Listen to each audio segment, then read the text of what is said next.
Numbers 1.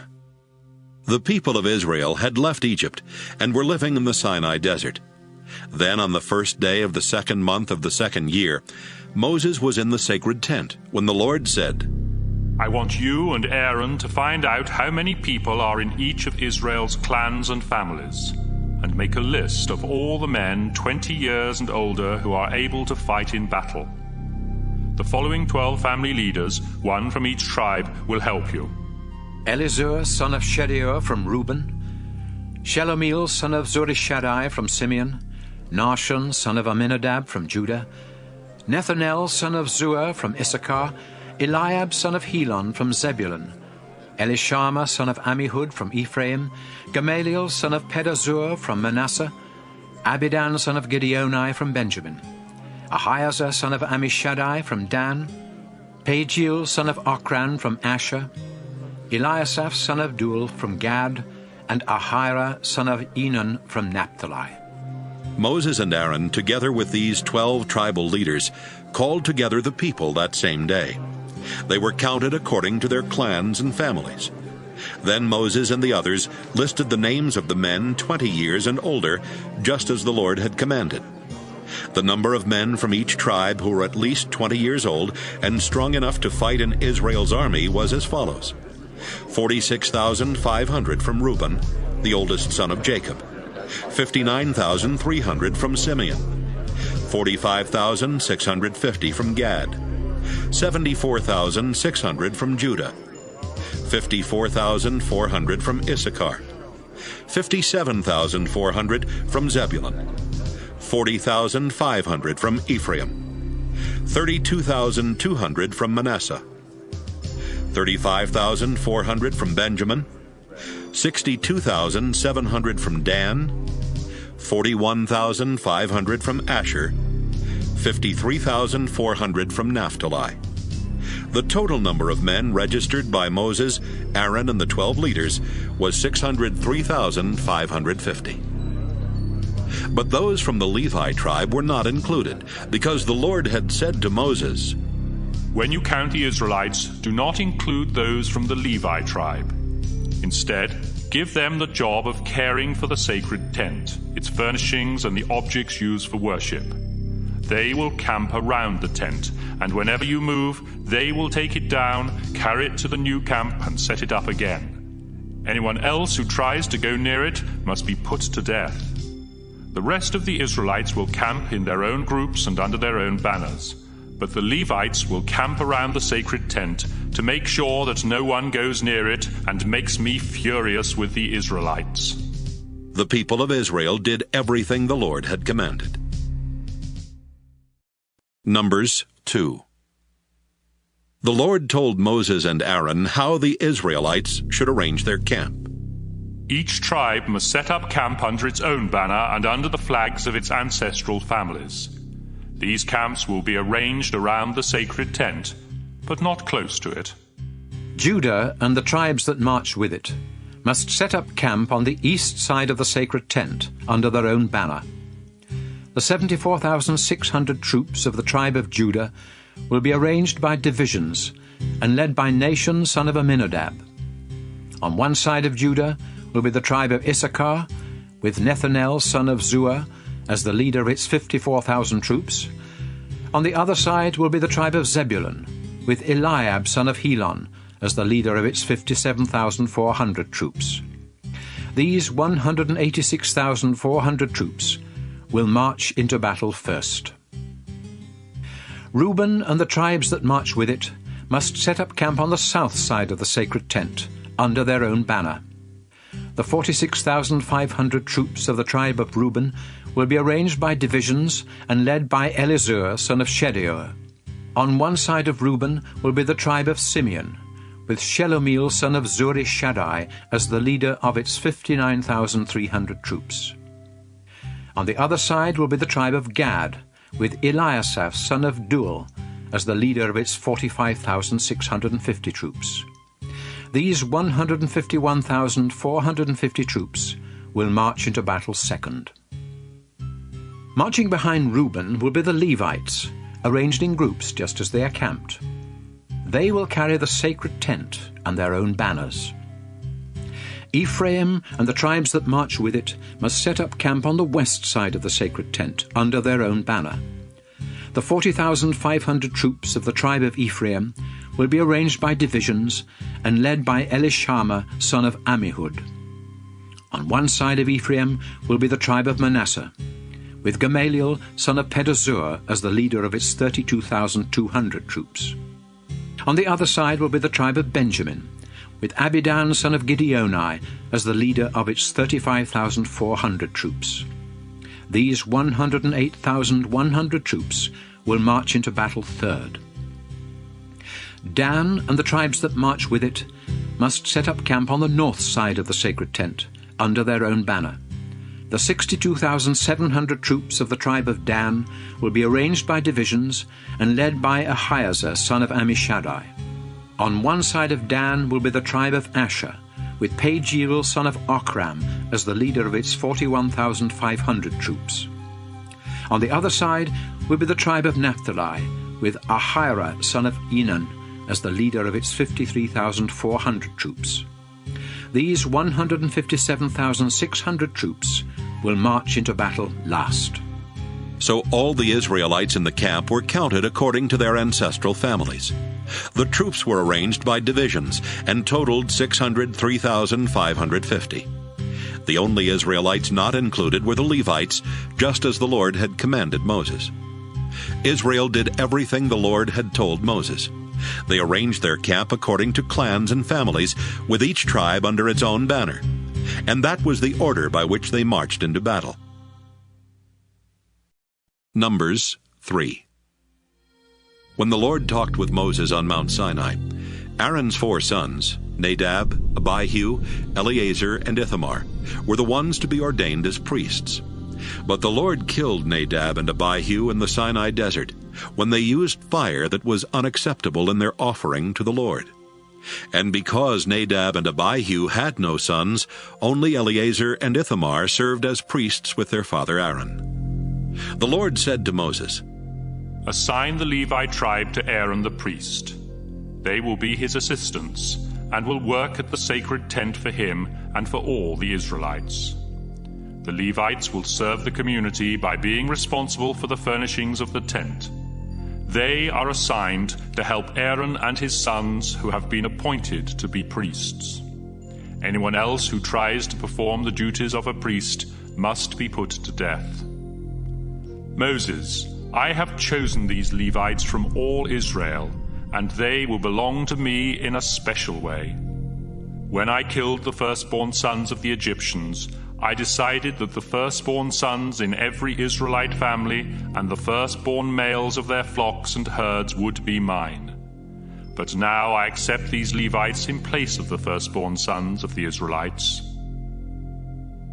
In the Sinai desert, the Lord said to Moses, "Now I want you to count the men and boys in the Levi tribe by families and by clans. Include everyone at least a month old." So Moses obeyed and counted them.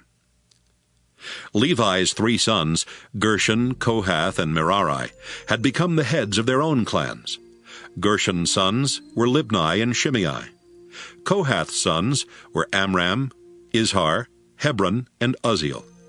And Merari's sons were Malai and Mushi. These were the sons and grandsons of Levi, and they had become the leaders of the Levite clans. The 2 Gershon clans were the Libnites and the Shimeites, and they had 7,500 men and boys at least 1 month old. The Gershonites were to camp on the west side of the sacred tent, under the leadership of Eliasaph, son of Lael. Their duties at the tent included taking care of the tent itself, along with its outer covering, the curtain for the entrance, the curtains hanging inside the courtyard around the tent, as well as the curtain and ropes for the entrance to the courtyard and its altar. The Gershonites were responsible for setting these things up and taking them down. The 4 Kohath clans were the Amramites, the Izharites, Hebronites, and the Uzzielites, and they had 8,600 men and boys at least 1 month old. The Kohathites were to camp on the south side of the sacred tent, under the leadership of Elizaphan, son of Uzziel. Their duties at the tent included taking care of the sacred chest, the table for the sacred bread, the lampstand, the altars, the objects used for worship, and the curtain in front of the most holy place. The Kohathites were responsible for setting these things up and taking them down.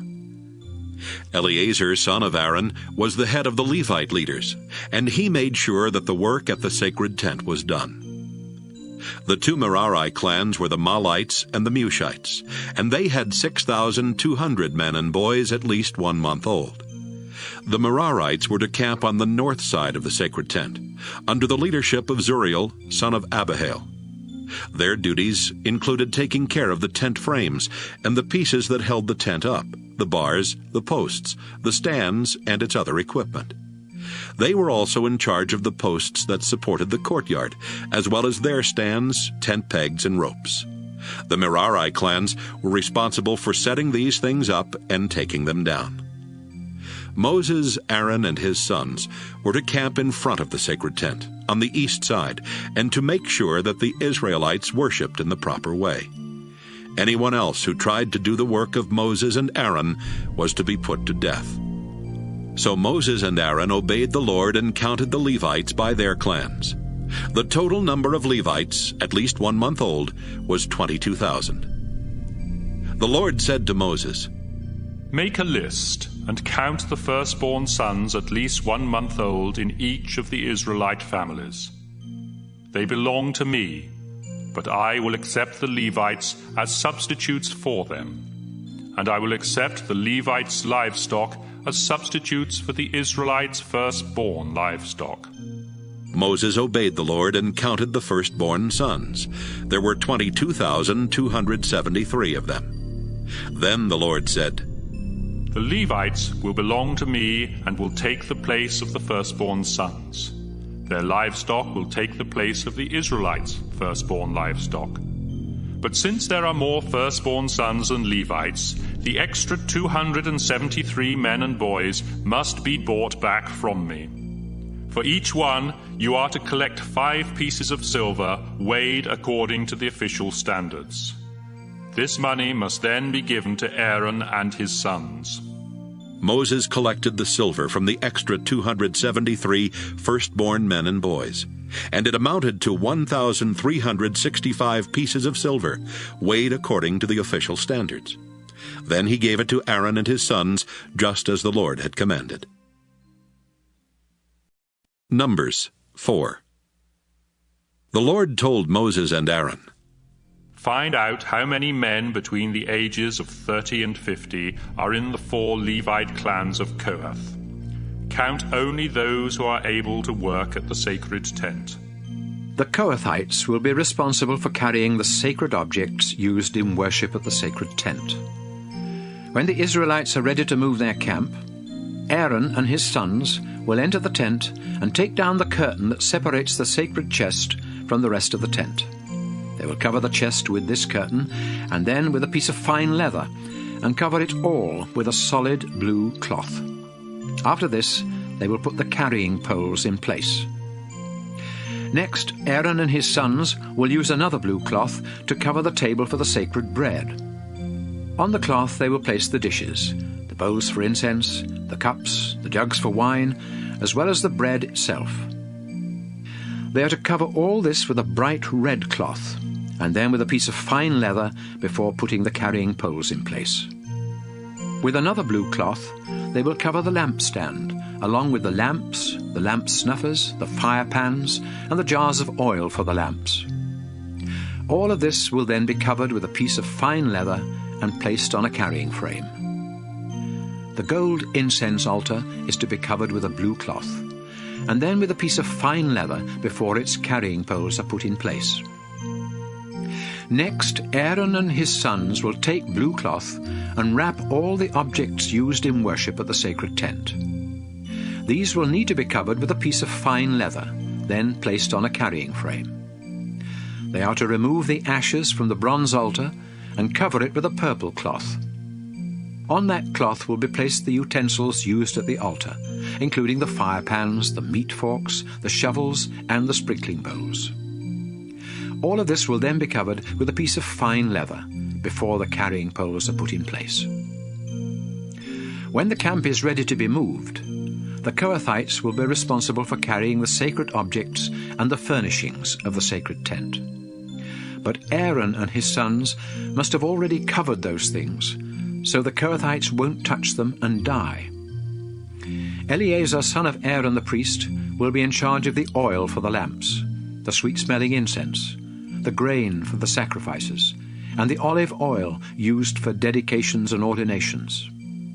Eleazar is responsible for seeing that the sacred tent, its furnishings, and the sacred objects are taken care of.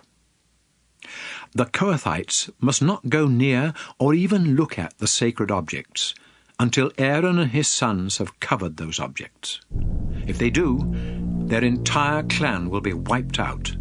So make sure that Aaron and his sons go into the tent with them and tell them what to carry.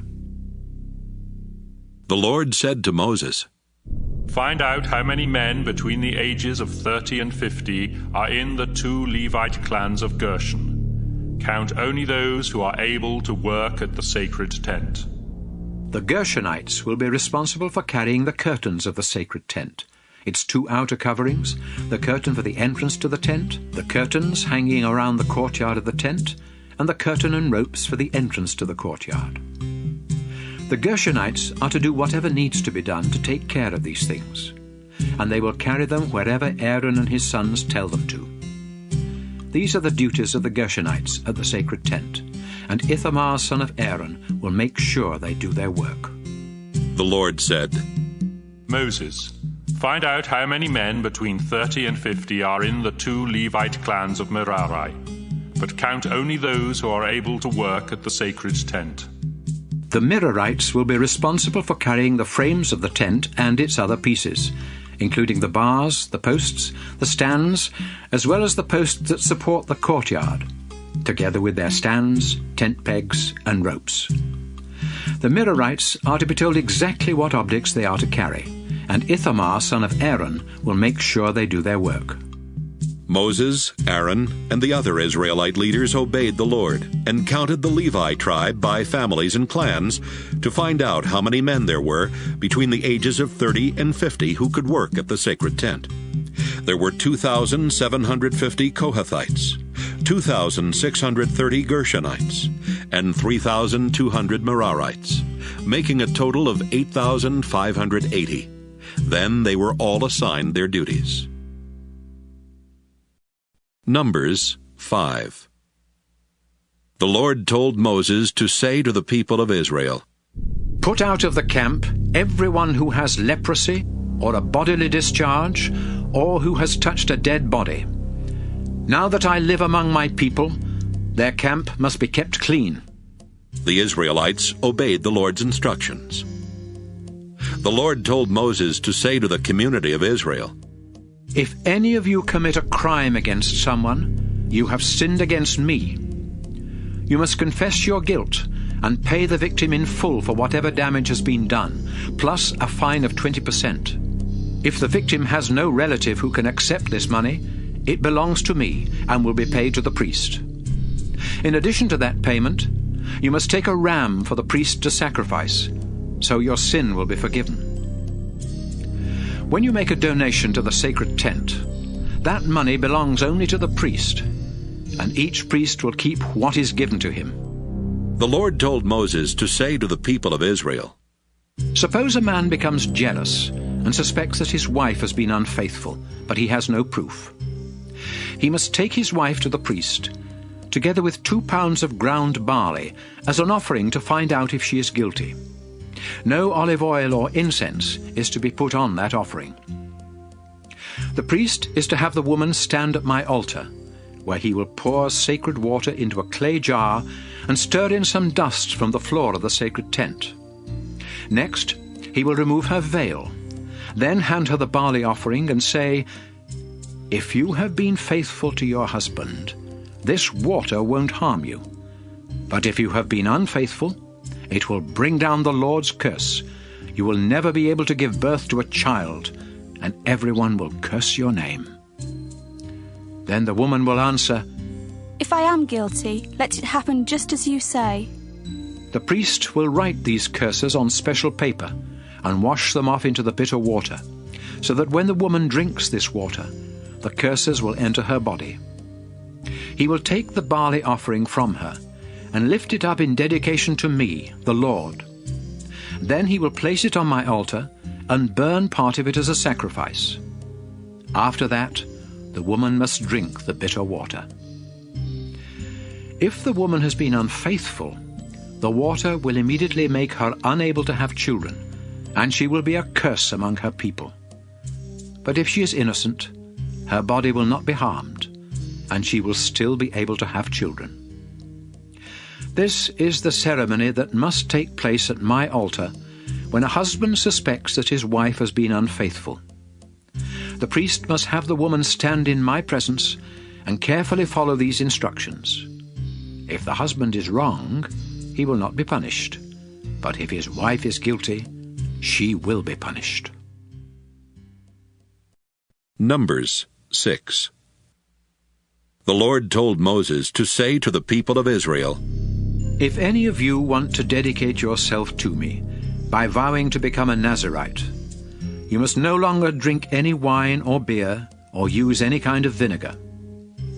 Don't drink grape juice or eat grapes or raisins, not even the seeds or skins. Even the hair of a Nazirite is sacred to me, and as long as you are a Nazirite, you must never cut your hair.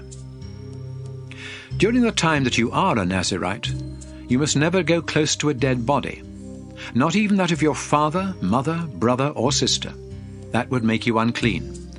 Your hair is the sign that you are dedicated to me, so remain holy. If someone suddenly dies near you, your hair is no longer sacred, and you must shave it 7 days later during the ceremony to make you clean. Then on the next day, bring 2 doves or 2 pigeons to the priest at the sacred tent. He will offer one of the birds as a sacrifice for sin, and the other as a sacrifice to please me. You will then be forgiven for being too near a dead body, and your hair will again become sacred. But the dead body made you unacceptable, so you must make another vow to become a Nazirite and be dedicated once more. Finally, a year-old ram must be offered as the sacrifice to make things right. When you have completed your promised time of being a Nazirite, go to the sacred tent and offer 3 animals that have nothing wrong with them: a year-old ram as a sacrifice to please me, a year-old female lamb as a sacrifice for sin, and a full-grown ram as a sacrifice to ask my blessing.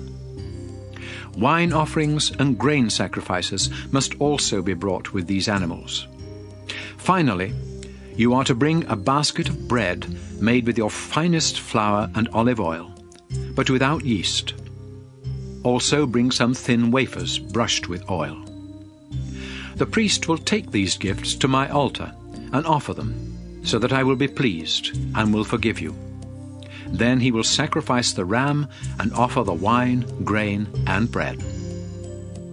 After that, you will stand at the entrance to the sacred tent, shave your head, and put the hair in the fire where the priest has offered the sacrifice to ask my blessing.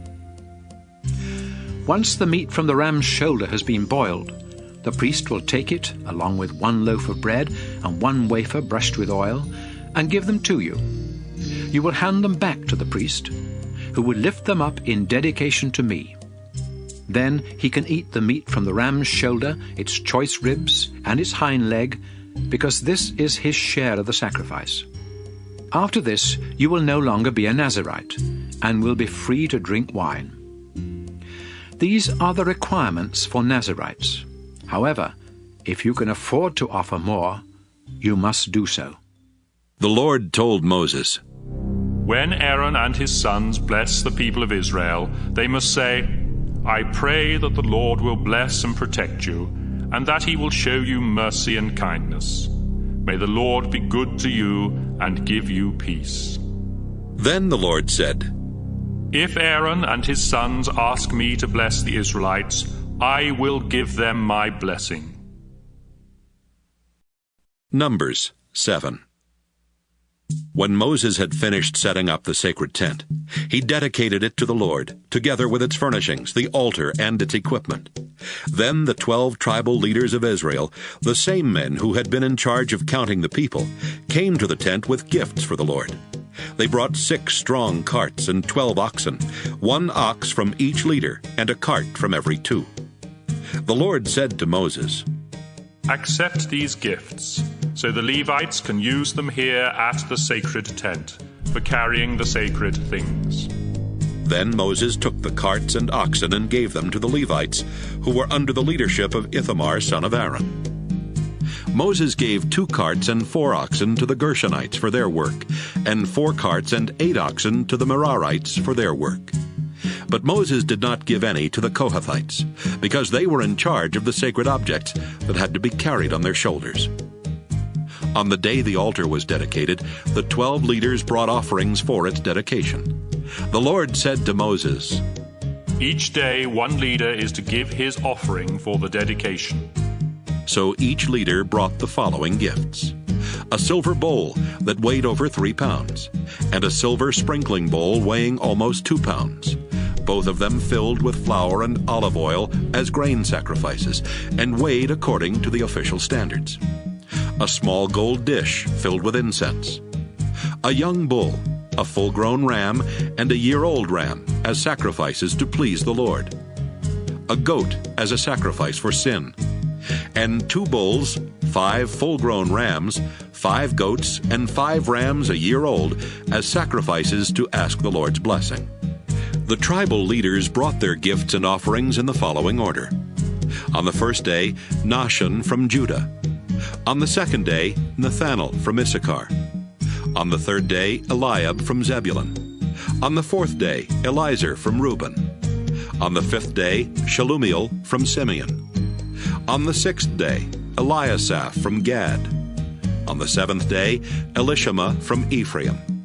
On the 8th day, Gamaliel from Manasseh. On the 9th day, Abidan from Benjamin. On the 10th day, Ahiezer from Dan. On the 11th day, Pagiel from Asher. On the 12th day, Ahira from Naphtali.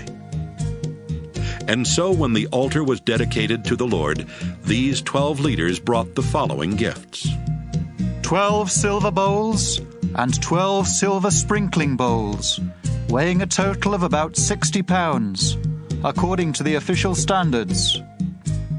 12 gold dishes filled with incense and weighing about 3 pounds.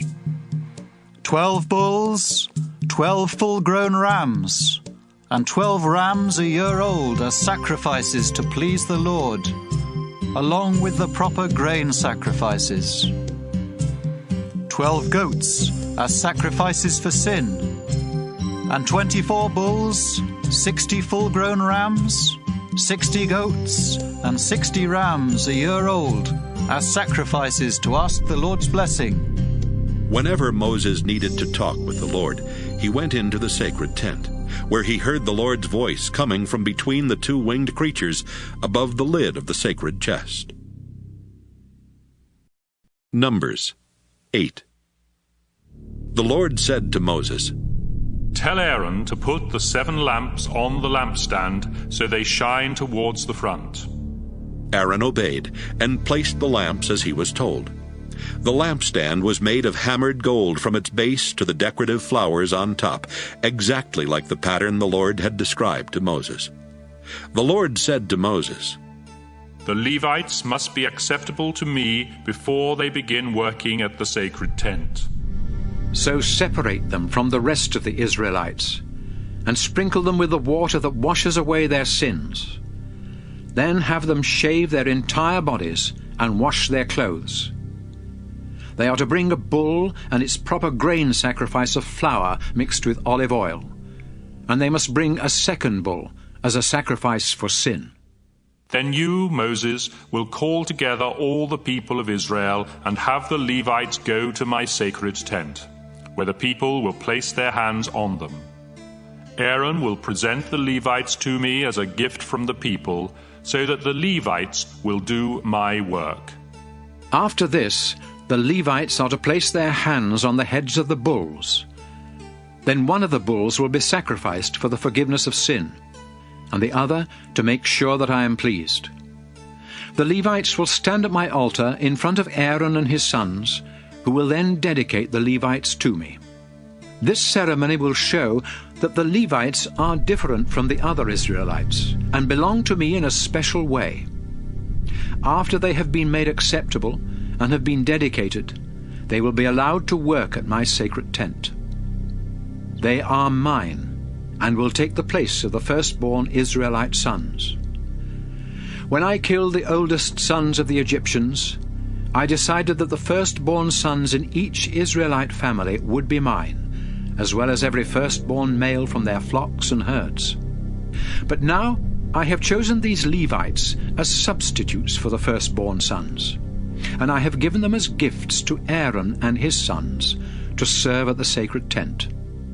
I will hold them responsible for what happens to anyone who gets too close to the sacred tent. Moses, Aaron, and the other Israelites made sure that the Levites did everything the Lord had commanded. The Levites sprinkled themselves with the water of forgiveness and washed their clothes. Then Aaron brought them to the altar and offered sacrifices to forgive their sins and make them acceptable to the Lord. After this, the Levites worked at the sacred tent as assistants to Aaron and his sons, just as the Lord had commanded. The Lord also told Moses, Levites who are between the ages of 25 and 50 can work at my sacred tent. But once they turn 50, they must retire. They may help the other Levites in their duties, but they must no longer be responsible for any work themselves. Remember this when you assign their duties. Numbers 9. During the first month of Israel's second year in the Sinai desert, the Lord had told Moses to say to the people, Celebrate Passover in the evening of the 14th day of this month, and do it by following all the regulations. Moses told the people what the Lord had said, and they celebrated Passover there in the desert in the evening of the 14th day of the first month. Some people in Israel's camp had touched a dead body and had become unfit to worship the Lord, and they could not celebrate Passover. But they asked Moses and Aaron, Even though we have touched a dead body, why can't we celebrate Passover and offer sacrifices to the Lord at the same time as everyone else? Moses said, Wait here while I go into the sacred tent and find out what the Lord says about this. The Lord then told Moses to say to the community of Israel, If any of you or your descendants touch a dead body and become unfit to worship me, or if you are away on a long journey, you may still celebrate Passover. But it must be done in the second month, in the evening of the 14th day. Eat the Passover lamb with thin bread and bitter herbs, and don't leave any of it until morning, or break any of the animal's bones. Be sure to follow these regulations. But if any of you refuse to celebrate Passover when you are not away on a journey, you will no longer belong to my people. You will be punished because you did not offer sacrifices to me at the proper time. Anyone, including foreigners who live among you, can celebrate Passover if they follow all the regulations. As soon as the sacred tent was set up, a thick cloud appeared and covered it. The cloud was there each day, and during the night a fire could be seen in it. The Lord used this cloud to tell the Israelites when to move their camp and where to set it up again. As long as the cloud covered the tent, the Israelites did not break camp. But when the cloud moved, they followed it, and wherever it stopped, they camped and stayed there, whether it was only one night, a few days, a month, or even a year. As long as the cloud remained over the tent, the Israelites stayed where they were. But when the cloud moved, so did the Israelites. They obeyed the Lord's commands and went wherever he directed Moses. Numbers 10. The Lord told Moses, Have someone make 2 trumpets out of hammered silver. These will be used to call the people together and to give the signal for moving your camp. If both trumpets are blown, everyone is to meet with you at the entrance to the sacred tent. But if just one is blown, only the 12 tribal leaders need to come together. Give a signal on a trumpet when it is time to break camp. The first blast will be the signal for the tribes camped on the east side, and the second blast will be the signal for those on the south. But when you want everyone to come together, sound a different signal on the trumpet. The priests of Aaron's family will be the ones to blow the trumpets, and this law will never change. Whenever you go into battle against an enemy attacking your land, give a warning signal on the trumpets. Then I, the Lord, will hear it and rescue you. During the celebration of the New Moon Festival and other religious festivals, sound the trumpets while you offer sacrifices. This will be a reminder that I am the Lord your God. On the 12th day of the second month of that same year, the cloud over the sacred tent moved on. So the Israelites broke camp and left the Sinai desert. And sometime later, the cloud stopped in the Paran desert. This was the first time the Lord had told Moses to command the people of Israel to move on. Judah and the tribes that camped alongside it marched out first, carrying their banner. Nahshon, son of Amminadab, was the leader of the Judah tribe. Nathaniel, son of Zuar, was the leader of the Issachar tribe. And Eliab, son of Helon, was the leader of the Zebulun tribe. The sacred tent had been taken down, and the Gershonites and the Merarites carried it, marching behind the Judah camp. Reuben and the tribes that camped alongside it marched out second, carrying their banner. Elizur, son of Shedeur, was the leader of the Reuben tribe. Shelumiel, son of Zurishaddai, was the leader of the Simeon tribe. And Eliasaph, son of Deuel, was the leader of the Gad tribe. Next were the Kohathites, carrying the objects for the sacred tent, which was to be set up before they arrived at the new camp. Ephraim and the tribes that camped alongside it marched next, carrying their banner. Elishama, son of Ammihud, was the leader of the Ephraim tribe. Gamaliel, son of Pedazur, was the leader of the Manasseh tribe. And Abidan, son of Gideoni, was the leader of the Benjamin tribe. Dan and the tribes that camped alongside it were to protect the Israelites against an attack from behind, and so they marched last, carrying their banner. Ahiezer, son of Ammishaddai, was the leader of the tribe of Dan. Pagiel, son of Ochran, was the leader of the Asher tribe. And Ahira, son of Enan, was the leader of the Naphtali tribe. This was the order in which the Israelites marched each time they moved their camp. Hobab the Midianite, the father-in-law of Moses, was there. And Moses said to him, We're leaving for the place the Lord has promised us. He has said that all will go well for us. So come along, and we will make sure that all goes well for you. No, I won't go, Hobab answered. I'm returning home to be with my own people. Please go with us. Moses said, You can be our guide because you know the places to camp in the desert. Beside that, if you go, we will give you a share of the good things the Lord gives us. The people of Israel began their journey from Mount Sinai. They traveled 3 days, and the Levites who carried the sacred chest led the way, so the Lord could show them where to camp. And the cloud always stayed with them. Each day as the Israelites began their journey, Moses would pray, Our Lord, defeat your enemies and make them run. And when they stopped to set up camp, he would pray, Our Lord, stay close to Israel's thousands and thousands of people. Numbers 11. One day, the Israelites started complaining about their troubles. The Lord heard them and became so angry that he destroyed the outer edges of their camp with fire. When the people begged Moses to help, he prayed, and the fire went out. They named the place Burning, because in his anger the Lord had set their camp on fire. One day, some worthless foreigners among the Israelites became greedy for food, and even the Israelites themselves began moaning. We don't have any meat. In Egypt, we could eat all the fish we wanted, and there were cucumbers, melons, onions, and garlic.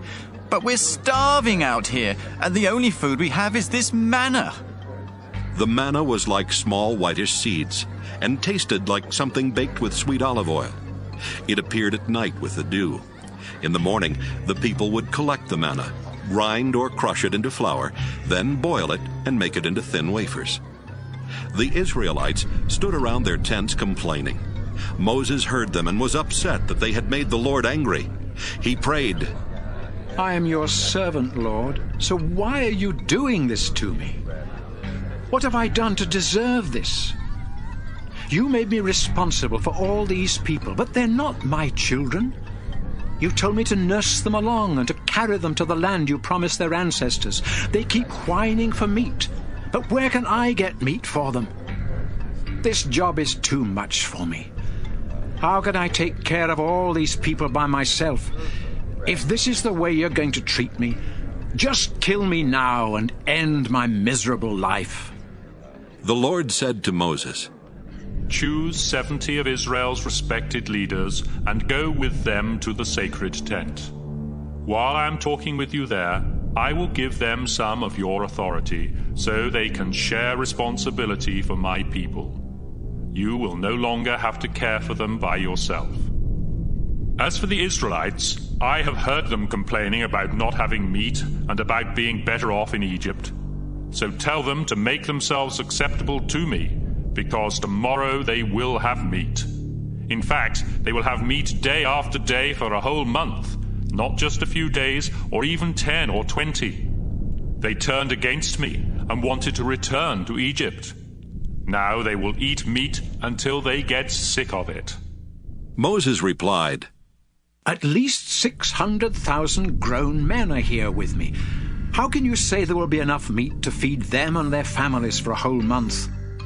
Even if we butchered all of our sheep and cattle or caught every fish in the sea, we wouldn't have enough to feed them. The Lord answered, I can do anything. Watch, and you'll see my words come true. Moses told the people what the Lord had said. Then he chose 70 respected leaders and went with them to the sacred tent. While the leaders stood in a circle around the tent, Moses went inside, and the Lord spoke with him. Then the Lord took some authority from Moses and gave it to the 70 leaders. And when the Lord's Spirit took control of them, they started shouting like prophets, but they did it only this one time. Eldad and Medad were 2 leaders who had not gone to the tent. But when the Spirit took control of them, they began shouting like prophets right there in camp. A boy ran to Moses and told him about Eldad and Medad. Joshua was there helping Moses, as he had done since he was young. And he said to Moses, Sir, you must stop them. But Moses replied, Are you concerned what this might do to me? I wish the Lord would give his Spirit to all his people, so everyone could be a prophet. Then Moses and the 70 leaders went back to camp. Sometime later, the Lord sent a strong wind that blew quails in from the sea until Israel's camp was completely surrounded with birds, piled up about 3 feet high for miles in every direction. The people picked up quails for 2 days. Each person filled at least 50 bushels. Then they spread them out to dry. But before the meat could be eaten, the Lord became angry and sent a disease through the camp. After they had buried the people who had been so greedy for meat, they called the place Graves for the Greedy. Israel then broke camp and traveled to Hazeroth. Numbers 12. Although Moses was the most humble person in all the world, Miriam and Aaron started complaining. Moses had no right to marry that woman from Ethiopia. Who does he think he is? The Lord has spoken to us, not just to him. The Lord heard their complaint and told Moses, Aaron, and Miriam to come to the entrance of the sacred tent. There the Lord appeared in a cloud and told Aaron and Miriam to come closer. Then, after commanding them to listen carefully, he said, I, the Lord, speak to prophets in visions and dreams. But my servant Moses is the leader of my people. He sees me face to face, and everything I say to him is perfectly clear. You have no right to criticize my servant Moses.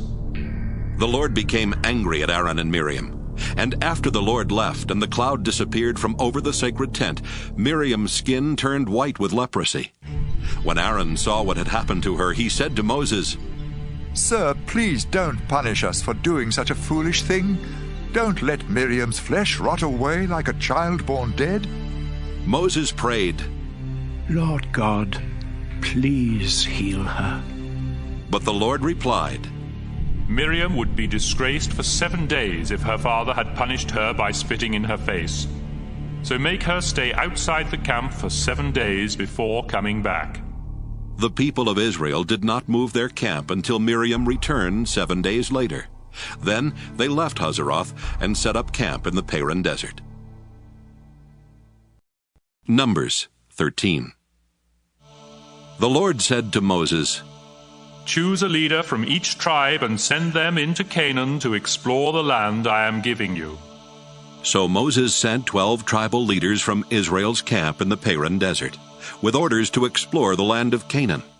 And here are their names: Shemua, son of Zachar from Reuben; Shaphat, son of Hori from Simeon; Caleb, son of Jephunneh from Judah; Igal, son of Joseph from Issachar; Joshua, son of Nun from Ephraim; Paltai, son of Raphu from Benjamin; Gadiel, son of Sodai from Zebulun; Gadai, son of Susai from Manasseh; Amiel, son of Gamalai from Dan; Sether, son of Michael from Asher; Nabai, son of Vophsai from Naphtali; and Geuel, son of Machi from Gad. Before Moses sent them into Canaan, he said, After you go through the southern desert of Canaan, continue north into the hill country and find out what those regions are like. Be sure to remember how many people live there, how strong they are, and if they live in open towns or walled cities. See if the land is good for growing crops, and find out what kinds of trees grow there. It's time for grapes to ripen, so try to bring back some of the fruit that grows there. The 12 men left to explore Canaan from the Zin desert in the south, all the way to the town of Rehob near Lebo-Hamath in the north. As they went through the southern desert, they came to the town of Hebron, which was 7 years older than the Egyptian town of Zoan. In Hebron, they saw the 3 Anakim clans of Ahiman, Sheshai, and Talmai.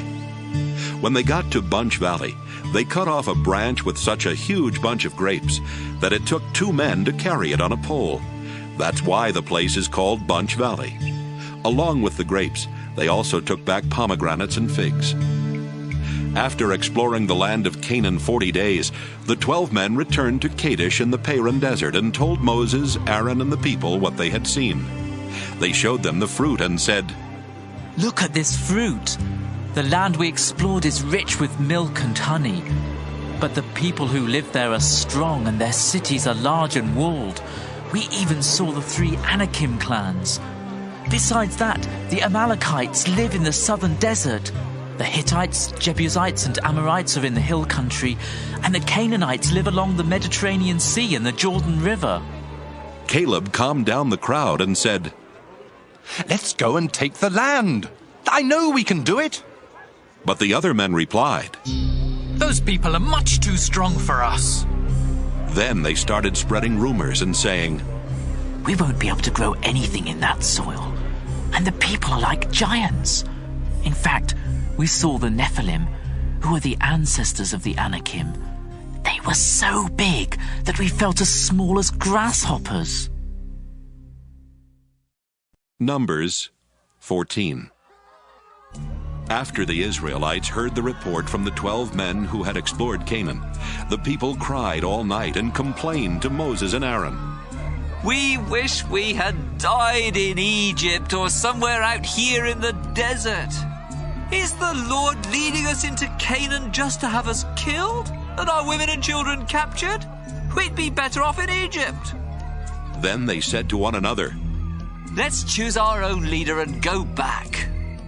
Moses and Aaron bowed down to pray in front of the crowd. Joshua and Caleb tore their clothes in sorrow and said, We saw the land ourselves, and it's very good. If we obey the Lord, he will surely give us that land rich with milk and honey. So don't rebel. We have no reason to be afraid of the people who live there. The Lord is on our side, and they won't stand a chance against us. The crowd threatened to stone Moses and Aaron to death, but just then the Lord appeared in a cloud at the sacred tent.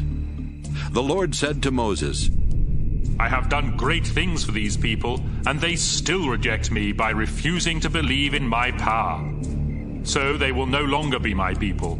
I will destroy them. But I will make you the ancestor of a nation even stronger than theirs. Moses replied, With your mighty power, you rescued your people from Egypt. So please don't destroy us here in the desert. If you do, the Egyptians will hear about it and tell the people of Canaan. Those Canaanites already know that we are your people and that we see you face to face.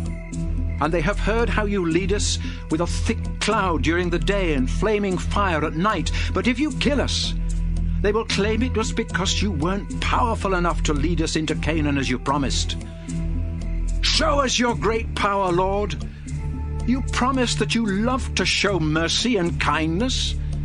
And you said that you are very patient, but that you will punish everyone guilty of doing wrong, not only them, but their children and grandchildren as well. You are merciful, and you treat people better than they deserve. So please forgive these people, just as you have forgiven them ever since they left Egypt. Then the Lord said to Moses, In answer to your prayer, I do forgive them. But as surely as I live and my power has no limit, I swear that not one of these Israelites will enter the land I promised to give their ancestors. These people have seen my power in Egypt and in the desert, but they will never see Canaan. They have disobeyed and tested me too many times. But my servant Caleb isn't like the others.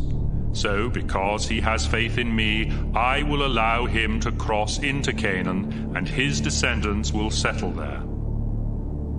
Now listen, Moses. The Amalekites and the Canaanites live in the valleys of Canaan. And tomorrow morning you'll need to turn around and head back into the desert toward the Red Sea. The Lord told Moses and Aaron to give this message to the people of Israel. You sinful people have complained against me too many times. Now I swear by my own life that I will give you exactly what you wanted. You will die right here in the desert, and your dead bodies will cover the ground. You have insulted me, and none of you men who are over 20 years old will enter the land that I solemnly promised to give you as your own. Only Caleb and Joshua will go in. You were worried that your own children would be captured, but I, the Lord, will let them enter the land you have rejected. You will die here in the desert. Your children will wander around in this desert 40 years, suffering because of your sins, until all of you are dead. I will cruelly punish you every day for the next 40 years, 1 year for each day that the land was explored. You sinful people who ganged up against me will die here in the desert. 10 of the men sent to explore the land had brought back bad news and had made the people complain against the Lord. So he sent a deadly disease that killed those men, but he let Joshua and Caleb live. The people of Israel were very sad after Moses gave them the Lord's message. So they got up early the next morning and got ready to head toward the hill country of Canaan. They said, We were wrong to complain about the Lord. Let's go into the land that he promised us. But Moses replied, You're disobeying the Lord. Your plan won't work, so don't even try it. The Lord refuses to help you because you turned your backs on him. The Amalekites and the Canaanites are your enemies, and they will attack and defeat you. But the Israelites ignored Moses and marched toward the hill country, even though the sacred chest and Moses did not go with them. The Amalekites and the Canaanites came down from the hill country, defeated the Israelites, and chased them as far as the town of Hormah. Numbers 15. The Lord told Moses to give the Israelites the following laws about offering sacrifices. Bulls or rams or goats are the animals that you may burn on the altar as sacrifices to please me. You may also offer sacrifices voluntarily, or because you made a promise, or because they are part of your regular religious ceremonies. The smell of the smoke from these sacrifices is pleasing to me. If you sacrifice a young ram or goat, you must also offer 2 pounds of your finest flour mixed with a quart of olive oil as a grain sacrifice. A quart of wine must also be poured on the altar. And if the animal is a full-grown ram, you must offer 4 pounds of flour mixed with 1.5 quarts of olive oil. 1.5 quarts of wine must also be poured on the altar. The smell of this smoke is pleasing to me. If a bull is offered as a sacrifice to please me, or to ask my blessing, you must offer 6 pounds of flour mixed with 2 quarts of olive oil. 2 quarts of wine must also be poured on the altar. The smell of this smoke is pleasing to me. If you are a native Israelite, you must obey these rules each time you offer a bull, a ram, or a goat as a sacrifice. And the foreigners who live among you must also follow these rules. This law will never change. I am the Lord, and I consider all people the same, whether they are Israelites or foreigners living among you.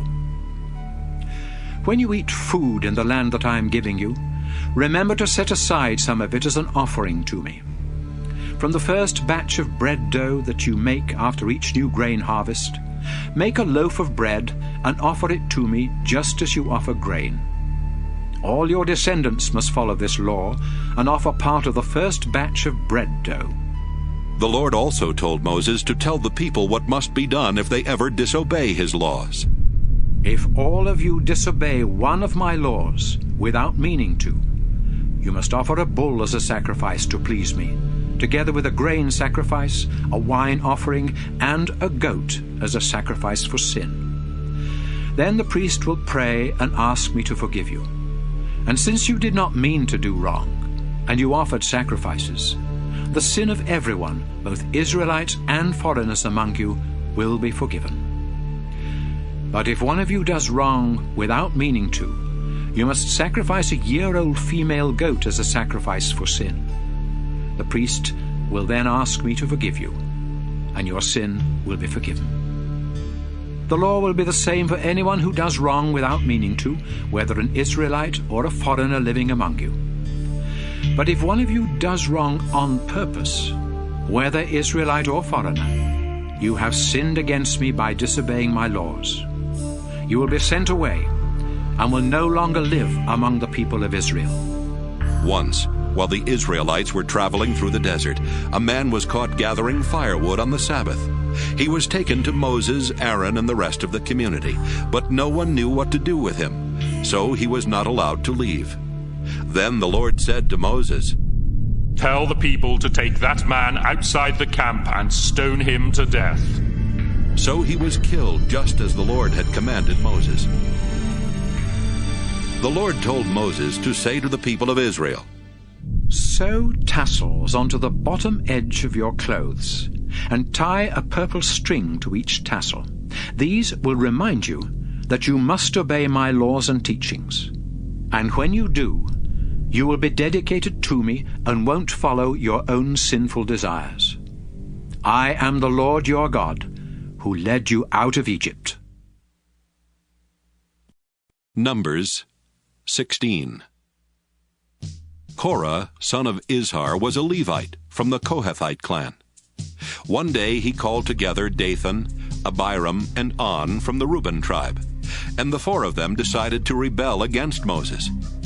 So they asked 250 respected Israelite leaders for their support, and together they went to Moses and Aaron and said, "Why do you think you're so much better than anyone else? We're part of the Lord's holy people, and He's with all of us. What makes you think you're the only ones in charge?" When Moses heard this, he knelt down to pray. Then he said to Korah and his followers, "Tomorrow morning, the Lord will show us the person he has chosen to be his priest, and that man will faithfully serve him. Korah, now here is what you and your followers must do. Get some fire pans, fill them with coals and incense, and place them near the sacred tent. and the man the Lord chooses will be his priest. Korah, this time you Levites have gone too far.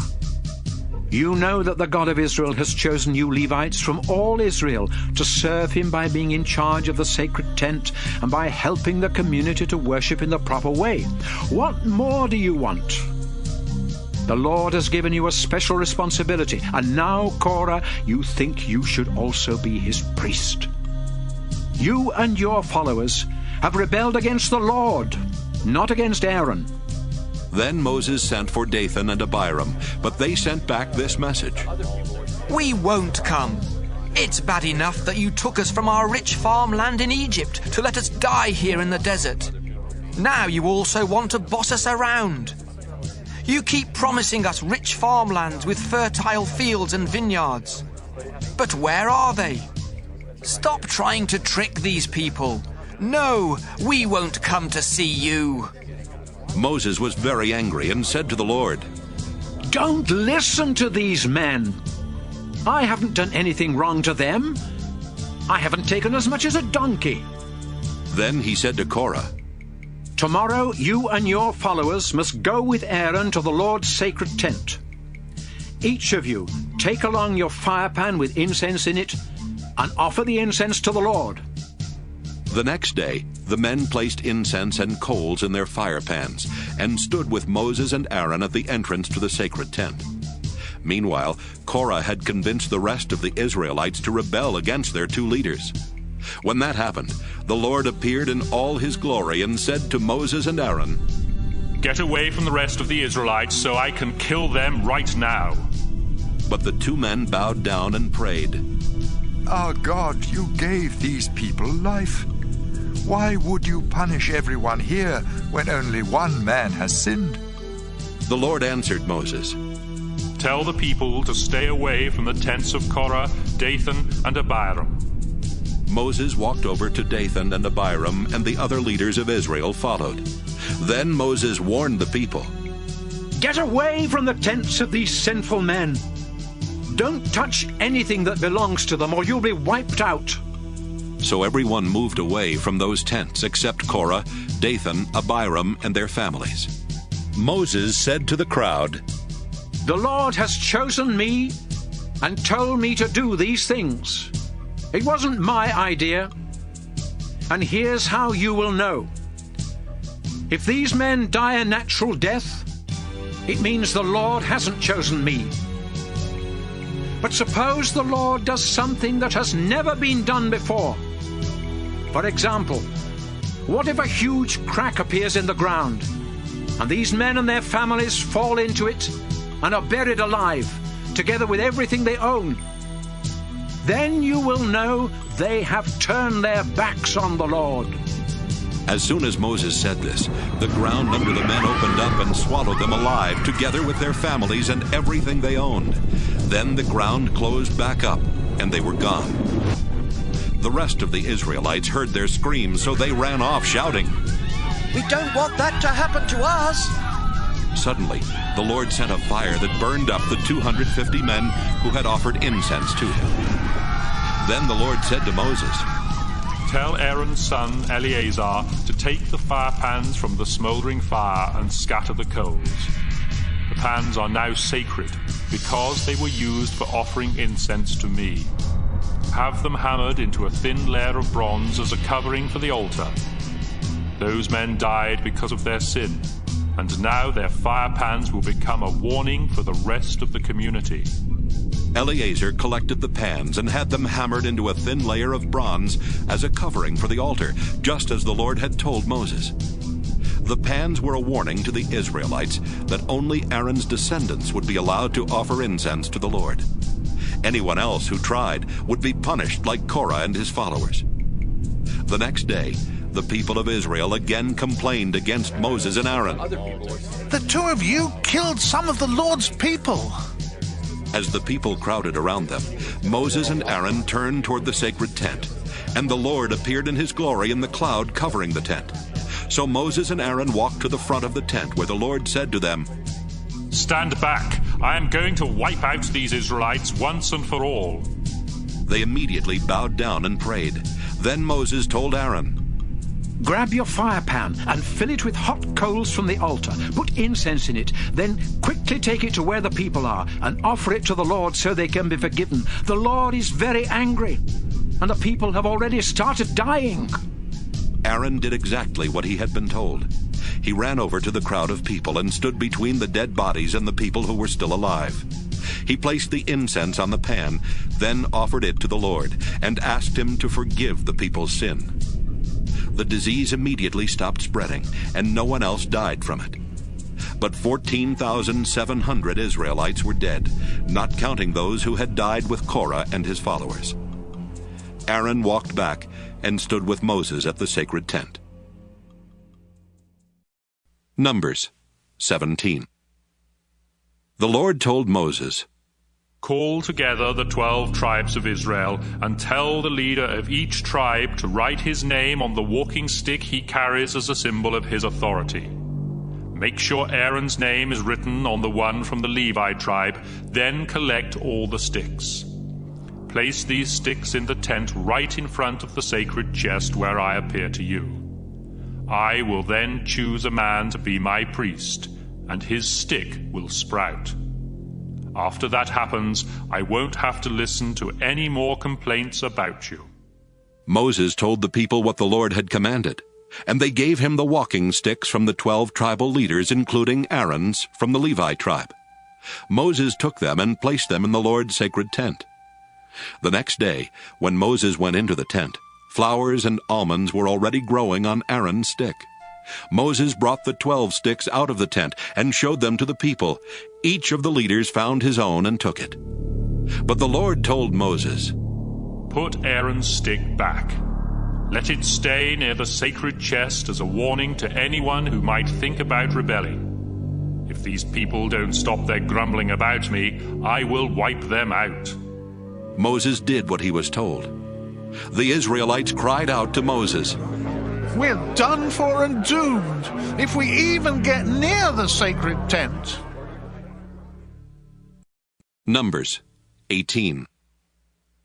The Lord said to Aaron, You, your sons, and the other Levites of the Kohath clan are responsible for what happens at the sacred tent, and you and your sons will be responsible for what the priests do. The Levites are your relatives and are here to help you in your service at the tent. You must see that they perform their duties. But if they go near any of the sacred objects or the altar, all of you will die. No one else is allowed to take care of the sacred tent or to do anything connected with it. Follow these instructions so I won't become angry and punish the Israelites ever again. I alone chose the Levites from all the other tribes to belong to me, and I have given them to you as your helpers. But only you and your sons can serve as priests at the altar and in the most holy place. Your work as priests is a gift from me, and anyone else who tries to do that work must be put to death. The Lord said to Aaron, I have put you in charge of the sacred gifts and sacrifices that the Israelites bring to me. And from now on, you, your sons, and your descendants will receive part of the sacrifices for sin, as well as part of the grain sacrifices, and the sacrifices to make things right. Your share of these sacrifices will be the parts not burned on the altar. Since these things are sacred, they must be eaten near the sacred tent, but only men are allowed to eat them. You will also receive part of the special gifts and offerings that the Israelites bring to me. Any member of your family who is clean and acceptable for worship can eat these things. For example, when the Israelites bring me the first batches of oil, wine, and grain, you can have the best parts of those gifts. And the first part of the crops from their fields and vineyards also belongs to you. The people will offer this to me. Then anyone in your family who is clean may have some of it. Everything in Israel that has been completely dedicated to me will now belong to you. The firstborn son in every Israelite family, as well as the firstborn males of their flocks and herds, belong to me. But a firstborn son and every firstborn donkey must be bought back from me. The price for a firstborn son who is at least 1 month old will be 5 pieces of silver, weighed according to the official standards. However, all firstborn cattle, sheep, and goats belong to me and cannot be bought back. Splatter their blood on the altar, and send their fat up in smoke, so I can smell it and be pleased. You are allowed to eat the meat of those animals, just as you can eat the choice ribs and the right hind leg of the special sacrifices. From now on, the sacred offerings that the Israelites give to me will belong to you, your sons, and your daughters. This is my promise to you and your descendants, and it will never change. You will not receive any land in Israel as your own. I am the Lord, and I will give you whatever you need. 10% of the Israelites' crops and 1 out of every 10 of their newborn animals belong to me. But I am giving all this to the Levites as their pay for the work they do at the sacred tent. They are the only ones allowed to work at the tent, and they must not let anyone else come near it. Those who do must be put to death, and the Levites will also be punished. This law will never change. Since the Levites won't be given any land in Israel as their own, they will be given the crops and newborn animals that the Israelites offer to me. The Lord told Moses to say to the Levites, When you receive from the people of Israel 10% of their crops and newborn animals, you must offer 1/10 of that to me. Just as the Israelites give me part of their grain and wine, you must set aside part of what you receive as an offering to me. That amount must then be given to Aaron, so the best of what you receive will be mine. After you have dedicated the best parts to me, you can eat the rest, just as the Israelites eat part of their grain and wine after offering them to me. Your share may be eaten anywhere by anyone in your family, because it is your pay for working at the sacred tent. You won't be punished for eating it, as long as you have already offered the best parts to me. The gifts and sacrifices brought by the people must remain sacred, and if you eat any part of them before they are offered to me, you will be put to death. Numbers 19. The Lord gave Moses and Aaron the following law.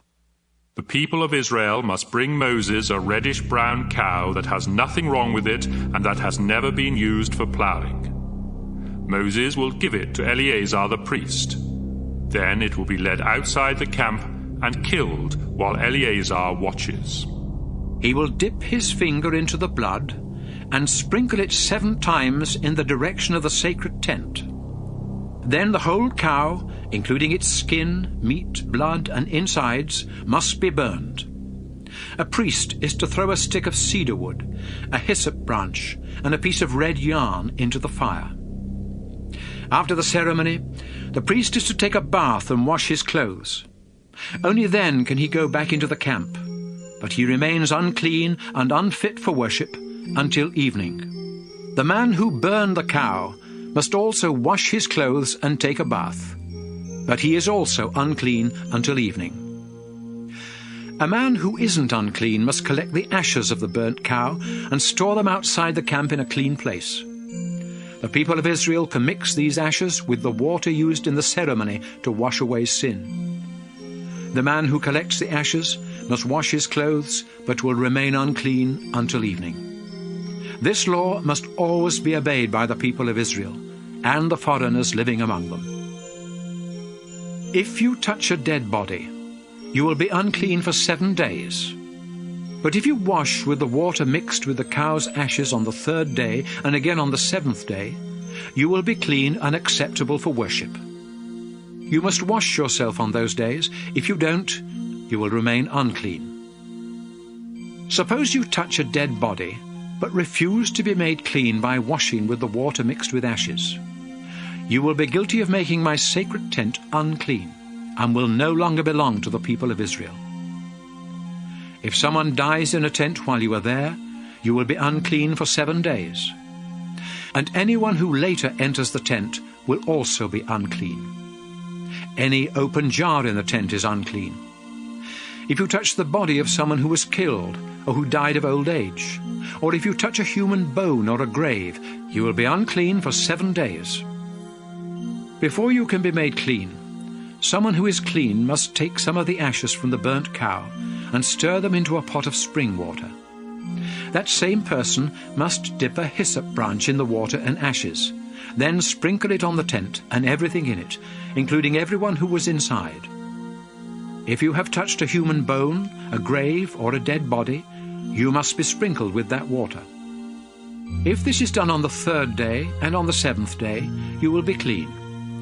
Then, after you take a bath and wash your clothes, you can worship that evening. If you are unclean and refuse to be made clean by washing with the water mixed with ashes, you will be guilty of making my sacred tent unclean, and you will no longer belong to the people of Israel. These laws will never change. The man who sprinkled the water and the ashes on you when you were unclean must also wash his clothes. And whoever touches this water is unclean until evening. When you are unclean, everything you touch becomes unclean, and anyone who touches you will be unclean until evening. Numbers 20. The people of Israel arrived at the Zin Desert during the 1st month and set up camp near the town of Kadesh. It was there that Miriam died and was buried. The Israelites had no water, so they went to Moses and Aaron and complained. Moses, we'd be better off if we had died along with the others in front of the Lord's sacred tent. You brought us into this desert, and now we and our livestock are going to die. Egypt was better than this horrible place. At least there we had grain and figs and grapevines and pomegranates. But now we don't even have any water. Moses and Aaron went to the entrance to the sacred tent, where they bowed down. The Lord appeared to them in all his glory and said, Moses, get your walking stick. Then you and Aaron call the people together and command that rock to give you water. That's how you will provide water for the people of Israel and their livestock. Moses obeyed and took his stick from the sacred tent. After he and Aaron had gathered the people around the rock, he said, Look, you rebellious people, and you will see water flow from this rock. He raised his stick in the air and struck the rock 2 times. At once, water gushed from the rock, and the people and their livestock had water to drink. But the Lord said to Moses and Aaron, Because you refused to believe in my power, these people did not respect me. And so, you will not be the ones to lead them into the land I have promised. The Israelites had complained against the Lord, and he had shown them his holy power by giving them water to drink. So they named the place Meribah, which means complaining. Moses sent messengers from Israel's camp near Kadesh with this message for the king of Edom. We are Israelites, your own relatives, and we are sure you have heard the terrible things that have happened to us. Our ancestors settled in Egypt and lived there a long time, but later the Egyptians were cruel to us. And when we begged our Lord for help, he answered our prayer and brought us out of that land. Now we are camped at the border of your territory, near the town of Kadesh. Please let us go through your country. We won't go near your fields and vineyards, and we won't drink any water from your wells. We will stay on the main road until we leave your territory. But the Edomite king answered, No, I won't let you go through our country, and if you try, we will attack you. Moses sent back this message. We promise to stay on the main road, and if any of us or our livestock drink your water, we will pay for it. We just want to pass through. But the Edomite king insisted. You can't go through our land. Then Edom sent out its strongest troops to keep Israel from passing through its territory. So the Israelites had to go in another direction. After the Israelites had left Kadesh and had gone as far as Mount Hor on the Edomite border, the Lord said, Aaron, this is where you will die. You and Moses disobeyed me at Meribah, and so you will not enter the land I promised the Israelites. Moses, go with Aaron and his son Eleazar to the top of the mountain. Then take Aaron's priestly robe from him and place it on Eleazar. Aaron will die there." Moses obeyed, and everyone watched as he and Aaron and Eleazar walked to the top of Mount Hor. Moses then took the priestly robe from Aaron and placed it on Eleazar. Aaron died there. When Moses and Eleazar came down, the people knew that Aaron had died, and they mourned his death for 30 days. Numbers 21. The Canaanite king of Arad lived in the southern desert of Canaan, and when he heard that the Israelites were on their way to the village of Atharim, he attacked and took some of them hostage. The Israelites prayed, "Our Lord, if you will help us defeat these Canaanites, we'll completely destroy their towns and everything in them to show that they belong to you." The Lord answered their prayer and helped them wipe out the Canaanite army and completely destroy their towns. That's why one of the towns is named Hormah, which means destroyed place. The Israelites had to go around the territory of Edom, so when they left Mount Hor, they headed south toward the Red Sea. But along the way, the people became so impatient that they complained against God and said to Moses, "Did you bring us out of Egypt just to let us die in the desert? There's no water out here, and we can't stand this awful food." Then the Lord sent poisonous snakes that bit and killed many of them. Some of the people went to Moses and admitted, "It was wrong of us to insult you and the Lord. Now please ask him to make these snakes go away." Moses prayed, and the Lord answered, "Make a snake out of bronze and place it on top of a pole. Anyone who gets bitten can look at the snake and won't die." Moses obeyed the Lord, and all of those who looked at the bronze snake lived, even though they had been bitten by the poisonous snakes. As the Israelites continued their journey to Canaan, they camped at Oboth, then at Aya Abarim in the desert east of Moab, and then in the Zered Gorge. After that, they crossed the Arnon River Gorge and camped in the Moabite desert bordering Amorite territory. The Arnon was the border between the Moabites and the Amorites. A song in the book of the Lord's battles mentions the town of Waheb with its creeks in the territory of Suphah. It also mentions the Arnon River with its valleys that lie alongside the Moabite border and extend to the town of Ar. From the Arnon, the Israelites went to the well near the town of Beer, where the Lord had said to Moses, "Call the people together, and I will give them water to drink." That's also the same well the Israelites sang about in this song. Let's celebrate! The well has given us water. With their royal scepters, our leaders pointed out where to dig the well. The Israelites left the desert and camped near the town of Mattanah, then at Nahaliel, and then at Bamoth. Finally, they reached the Moabite territory, where they camped near Mount Pisgah in a valley overlooking the desert north of the Dead Sea. The Israelites sent this message to King Sihon of the Amorites. "Please let us pass through your territory. We promise to stay away from your fields and vineyards, and we won't drink any water from your wells. As long as we're in your land, we won't get off the main road." But Sihon refused to let Israel travel through his land. Instead, he called together his entire army and marched into the desert to attack Israel near the town of Jahaz. Israel defeated them and took over the Amorite territory from the Arnon River Gorge in the south to the Jabbok River Gorge in the north. Beyond the Jabbok was the territory of the Ammonites, who were much stronger than Israel.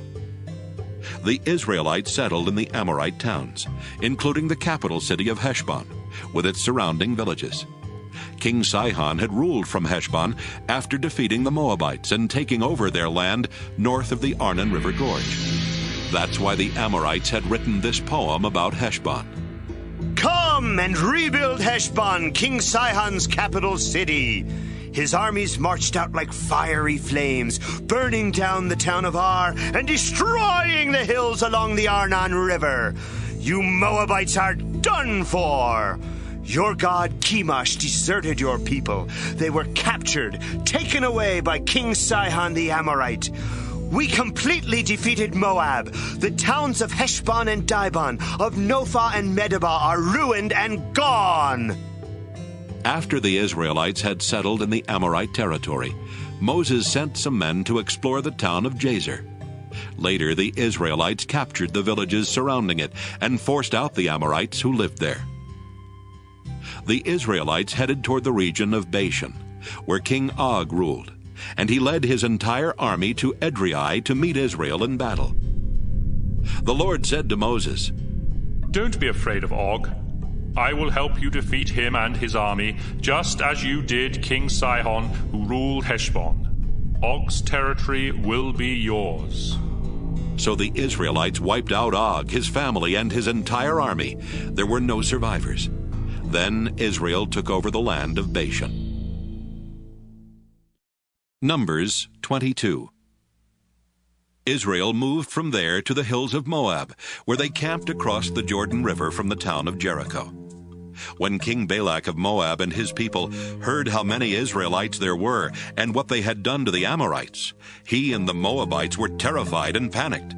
They said to the Midianite leaders, "That bunch of Israelites will wipe out everything in sight, like a bull eating grass in a field." So King Balak sent a message to Balaam, son of Beor, who lived among his relatives in the town of Pethor, near the Euphrates River. It said, "I need your help. A huge group of people has come here from Egypt and settled near my territory. They are too powerful for us to defeat. So would you come and place a curse on them? Maybe then we can run them off. I know that anyone you bless will be successful, but anyone you curse will fail."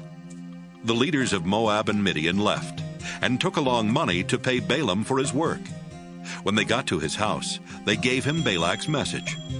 "Spend the night here," Balaam replied, "and tomorrow I will tell you the Lord's answer." So the officials stayed at his house. During the night, God asked Balaam, "Who are these people at your house?" "They are messengers from King Balak of Moab." Balaam answered, "He sent them to ask me to go to Moab and place a curse on the people who have come there from Egypt. They have settled everywhere around him, and he wants to run them off." But God replied, "Don't go with Balak's messengers. I have blessed those people who have come from Egypt, so don't curse them." The next morning, Balaam said to Balak's officials, "Go on back home. The Lord says I cannot go with you." The officials left and told Balak that Balaam refused to come. Then Balak sent a larger group of officials who were even more important than the first ones. They went to Balaam and told him that Balak had said, "Balaam, if you come to Moab, I'll pay you very well and do whatever you ask. Just come and place a curse on these people." Balaam answered, "Even if Balak offered me a palace full of silver or gold, I wouldn't do anything to disobey the Lord my God. You are welcome to spend the night here, just as the others did. I will find out if the Lord has something else to say about this."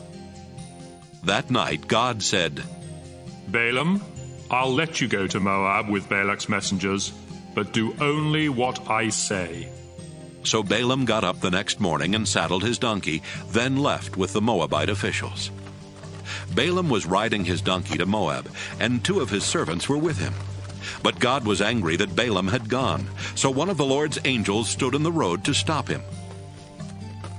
When Balaam's donkey saw the angel standing there with a sword, it walked off the road and into an open field.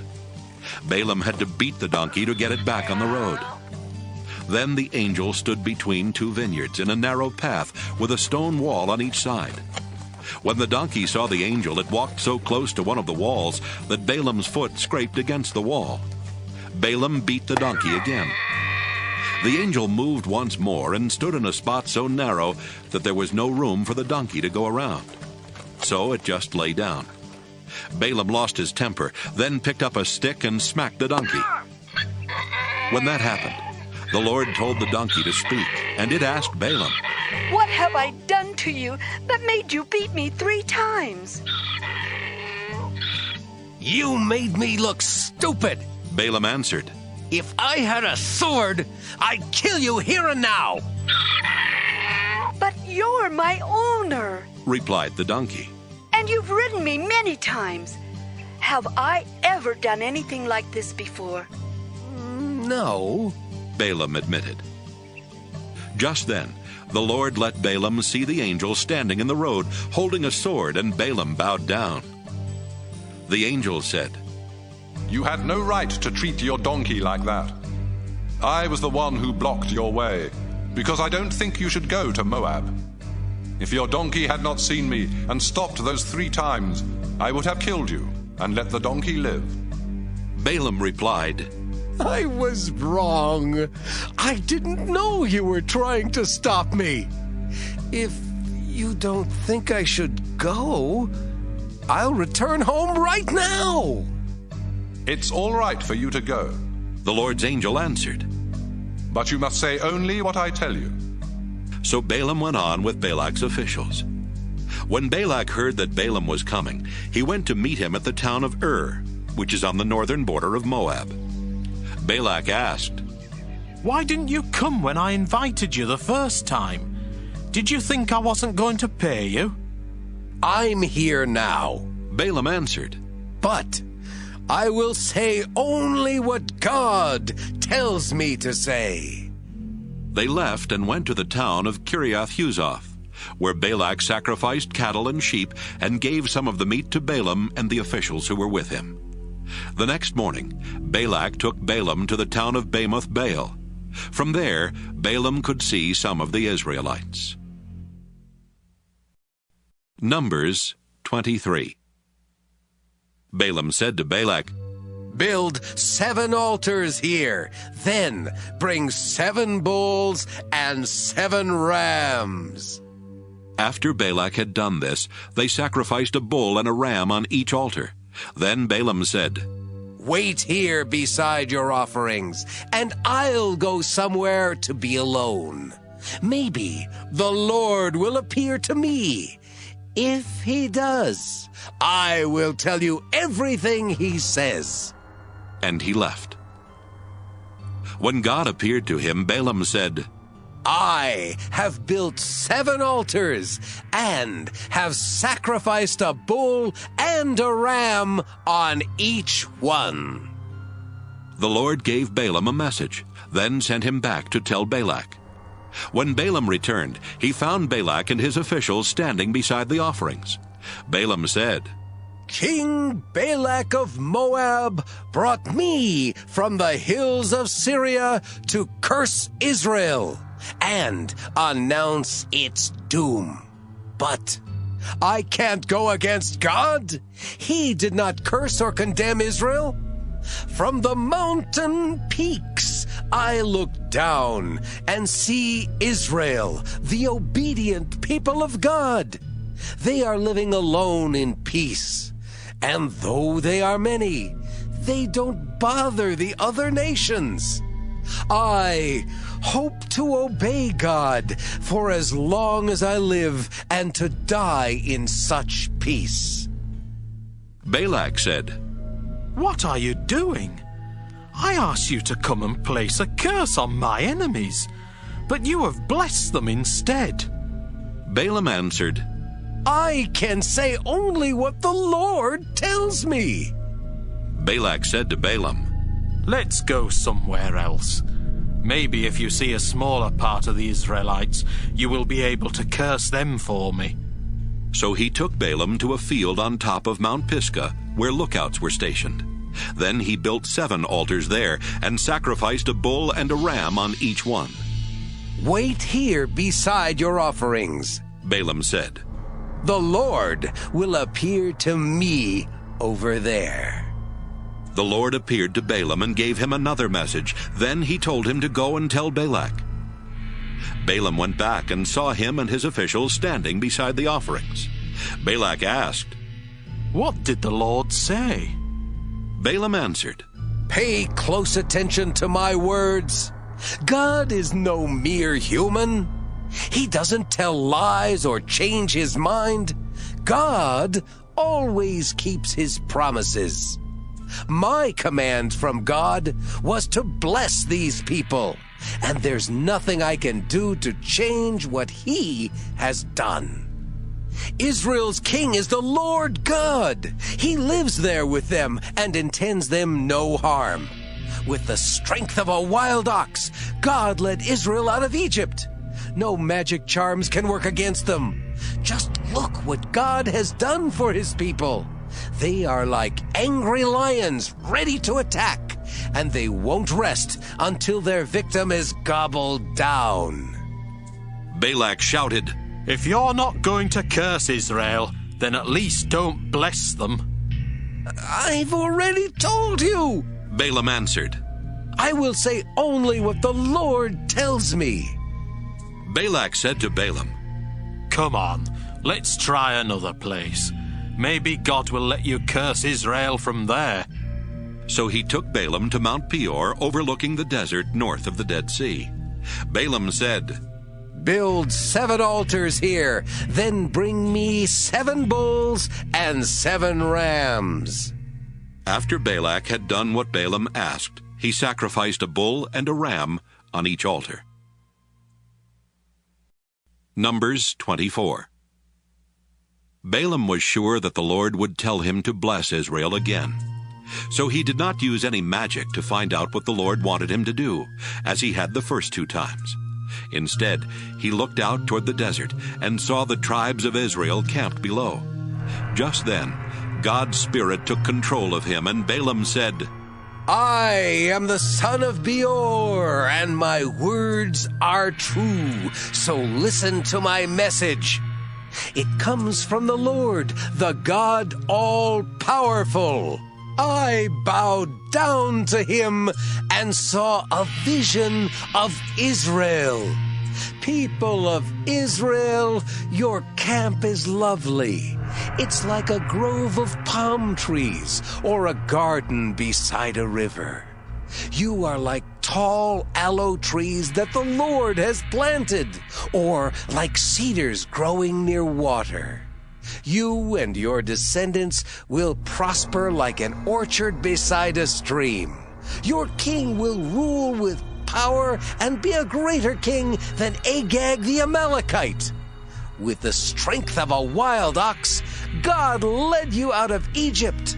You will defeat your enemies, shooting them with arrows and crushing their bones. Like a lion, you lie down resting after an attack. Who would dare disturb you? Anyone who blesses you will be blessed. Anyone who curses you will be cursed." When Balak heard this, he was so furious that he pounded his fist against his hand and said, "I called you here to place a curse on my enemies, and you've blessed them 3 times. Leave now and go home. I told you I would pay you well, but since the Lord didn't let you do what I asked, you won't be paid." Balaam answered, "I told your messengers that even if you offered me a palace full of silver or gold, I would still obey the Lord. And I explained that I would say only what he told me. So I'm going back home. But I'm leaving you with a warning about what the Israelites will someday do to your nation." Balaam said, "I am the son of Beor, and my words are true, so listen to my message. My knowledge comes from God Most High, the Lord All-Powerful. I bowed down to him and saw a vision of Israel. What I saw in my vision hasn't happened yet, but someday a king of Israel will appear like a star. He will wipe out you Moabites and destroy those tribes who live in the desert. Israel will conquer Edom and capture the land of that enemy nation. The king of Israel will rule and destroy the survivors of every town there. And I saw this vision about the Amalekites.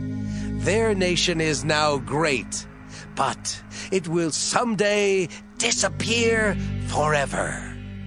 And this is what I saw about the Kenites. They think they're safe living among the rocks, but they will be wiped out when Assyria conquers them.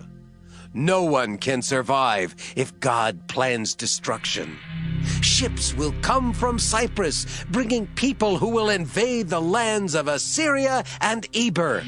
But finally, Cyprus itself will be ruined. After Balaam finished, he started home, and Balak also left. Numbers 25. While the Israelites were camped at Acacia, some of the men had sex with Moabite women. These women then invited the men to ceremonies where sacrifices were offered to their gods.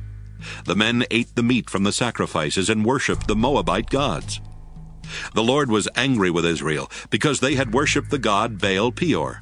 So he said to Moses, "Take the Israelite leaders who are responsible for this and have them killed in front of my sacred tent where everyone can see. Maybe then I will stop being angry with the Israelites." Moses told Israel's officials, "Each of you must put to death any of your men who worship Baal." Later, Moses and the people were at the sacred tent crying when one of the Israelite men brought a Midianite woman to meet his family. Phinehas, the grandson of Aaron the priest, saw the couple and left the crowd. He found a spear and followed the man into his tent, where he ran the spear through the man and into the woman's stomach. The Lord immediately stopped punishing Israel with a deadly disease, but 24,000 Israelites had already died. The Lord said to Moses, "In my anger I would have wiped out the Israelites if Phinehas had not been faithful to me. But instead of punishing them, I forgave them. So, because of the loyalty that Phinehas showed, I solemnly promise that he and his descendants will always be my priests."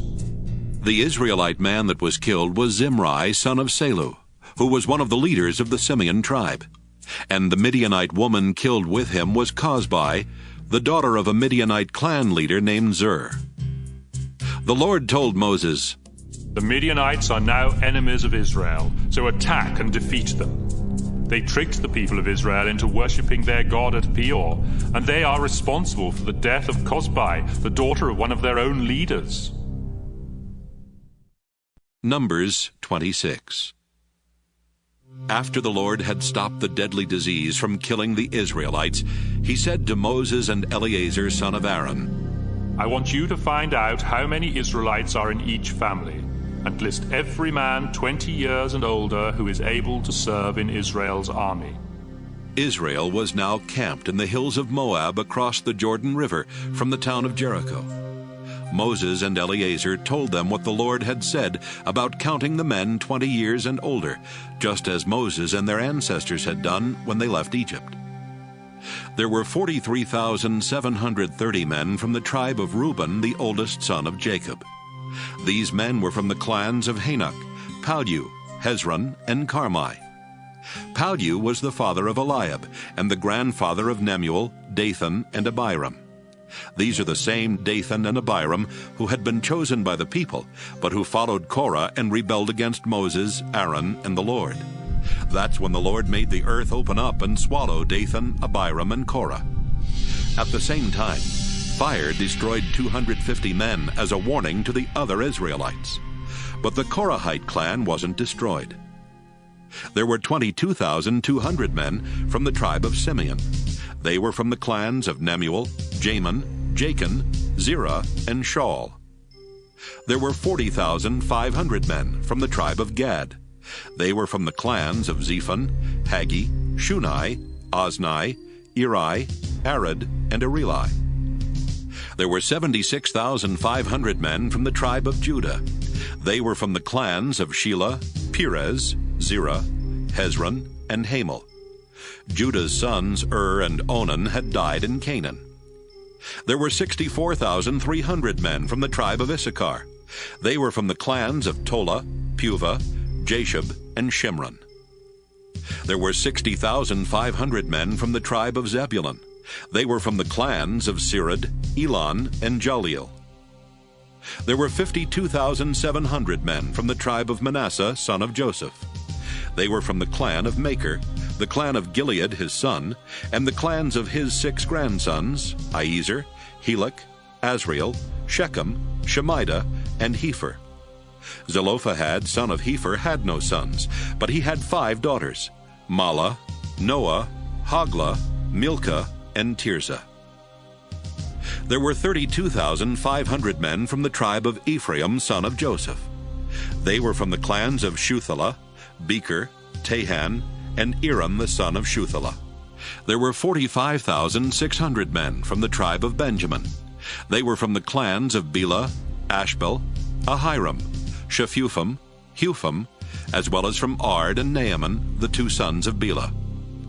There were 64,400 men from the tribe of Dan. They were all from the clan of Shuham. There were 53,400 men from the tribe of Asher. They were from the clans of Imnah, Ishvi, and Beriah, and from the 2 clans of Heber and Malchiel, the sons of Beriah. Asher's daughter was Sirah. There were 45,400 men from the tribe of Naphtali. They were from the clans of Jaziel, Guni, Jezer, and Shillem. The total number of Israelite men listed was 601,730. The Lord said to Moses, "Divide the land of Canaan among these tribes according to the number of people in each one. So the larger tribes have more land than the smaller ones.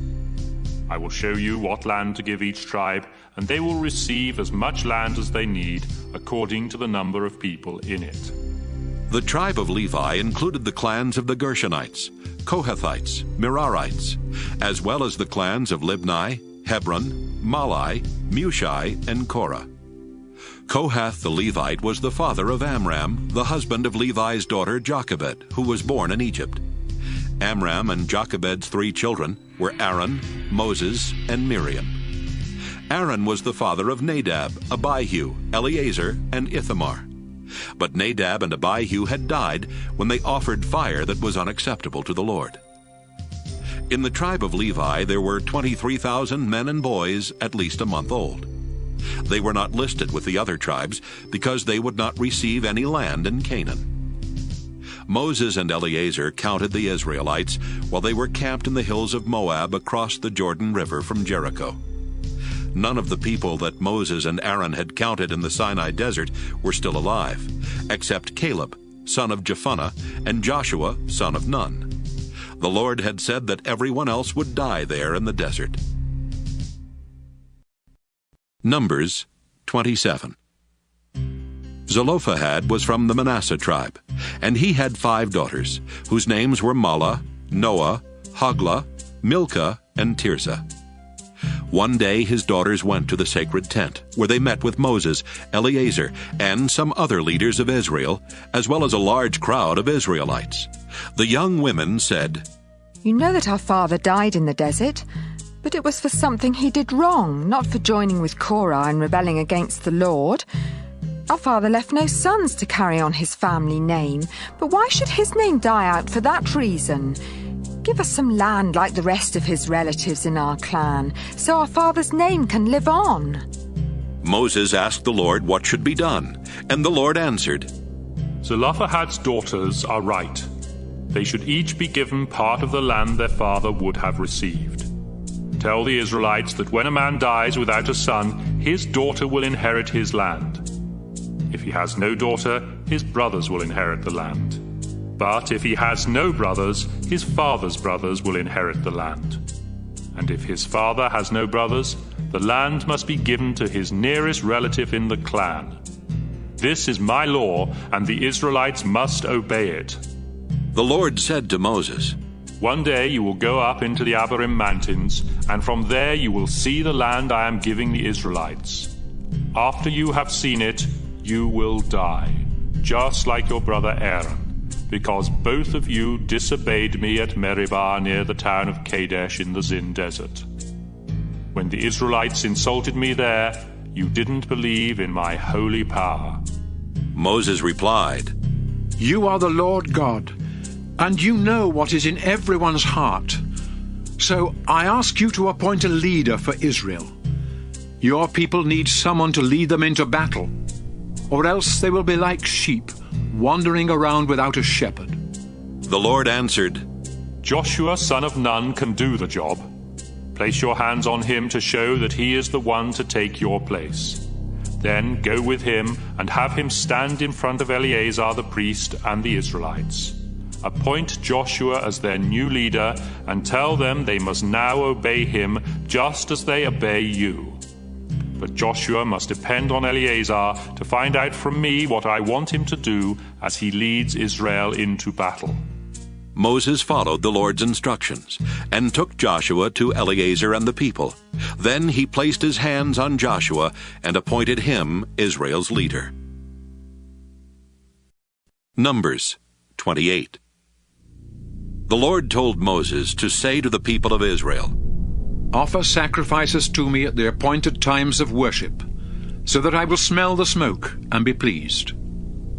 Each day offer 2 rams a year old as sacrifices to please me.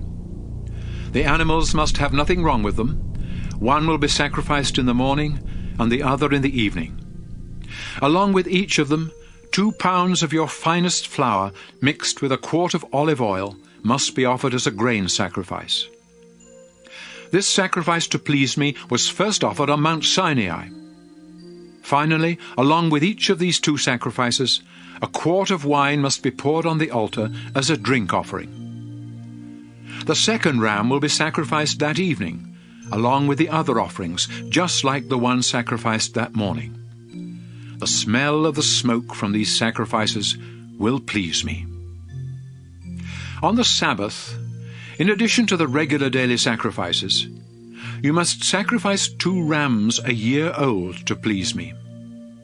These rams must have nothing wrong with them, and they will be sacrificed with a drink offering and 4 pounds of your finest flour mixed with olive oil.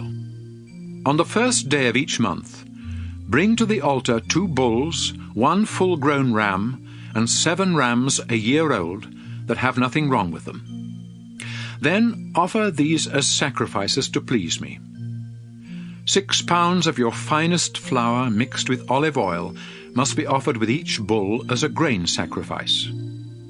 4 pounds of flour mixed with oil must be offered with the ram, and 2 pounds of flour mixed with oil must be offered with each of the young rams. The smell of the smoke from these sacrifices will please me. Offer 2 quarts of wine as a drink offering with each bull, 1.5 quarts with the ram, and 1 quart with each of the young rams.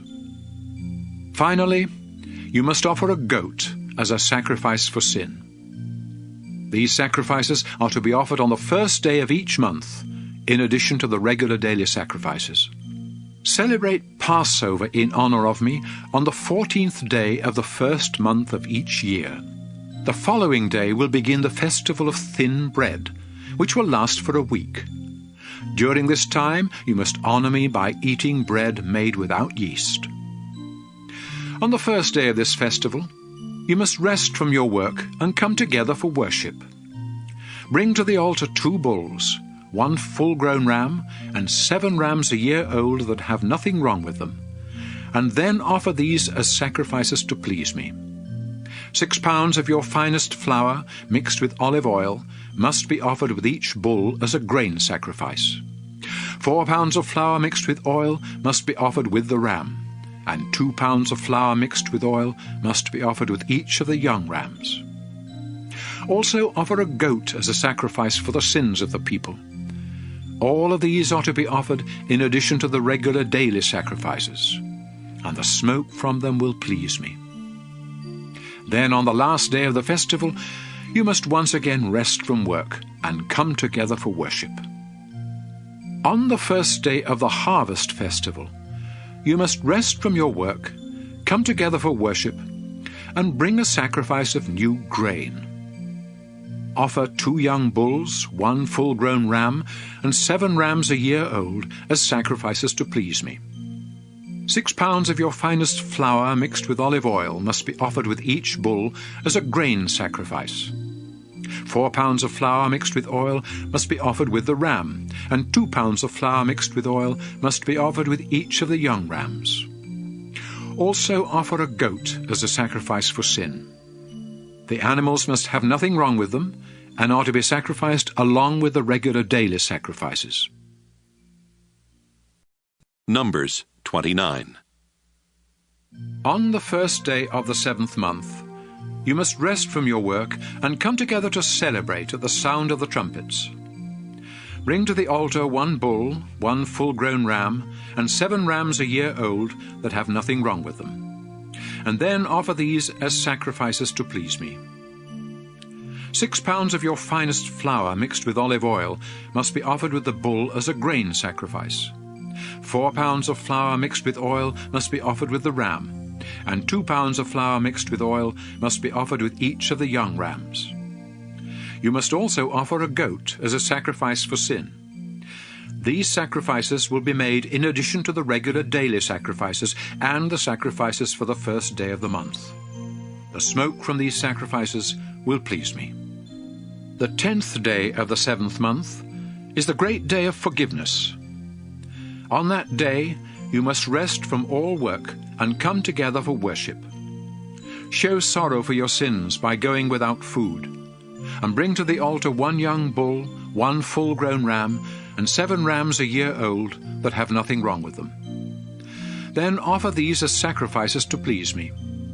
6 pounds of your finest flour mixed with olive oil must be offered with the bull as a grain sacrifice.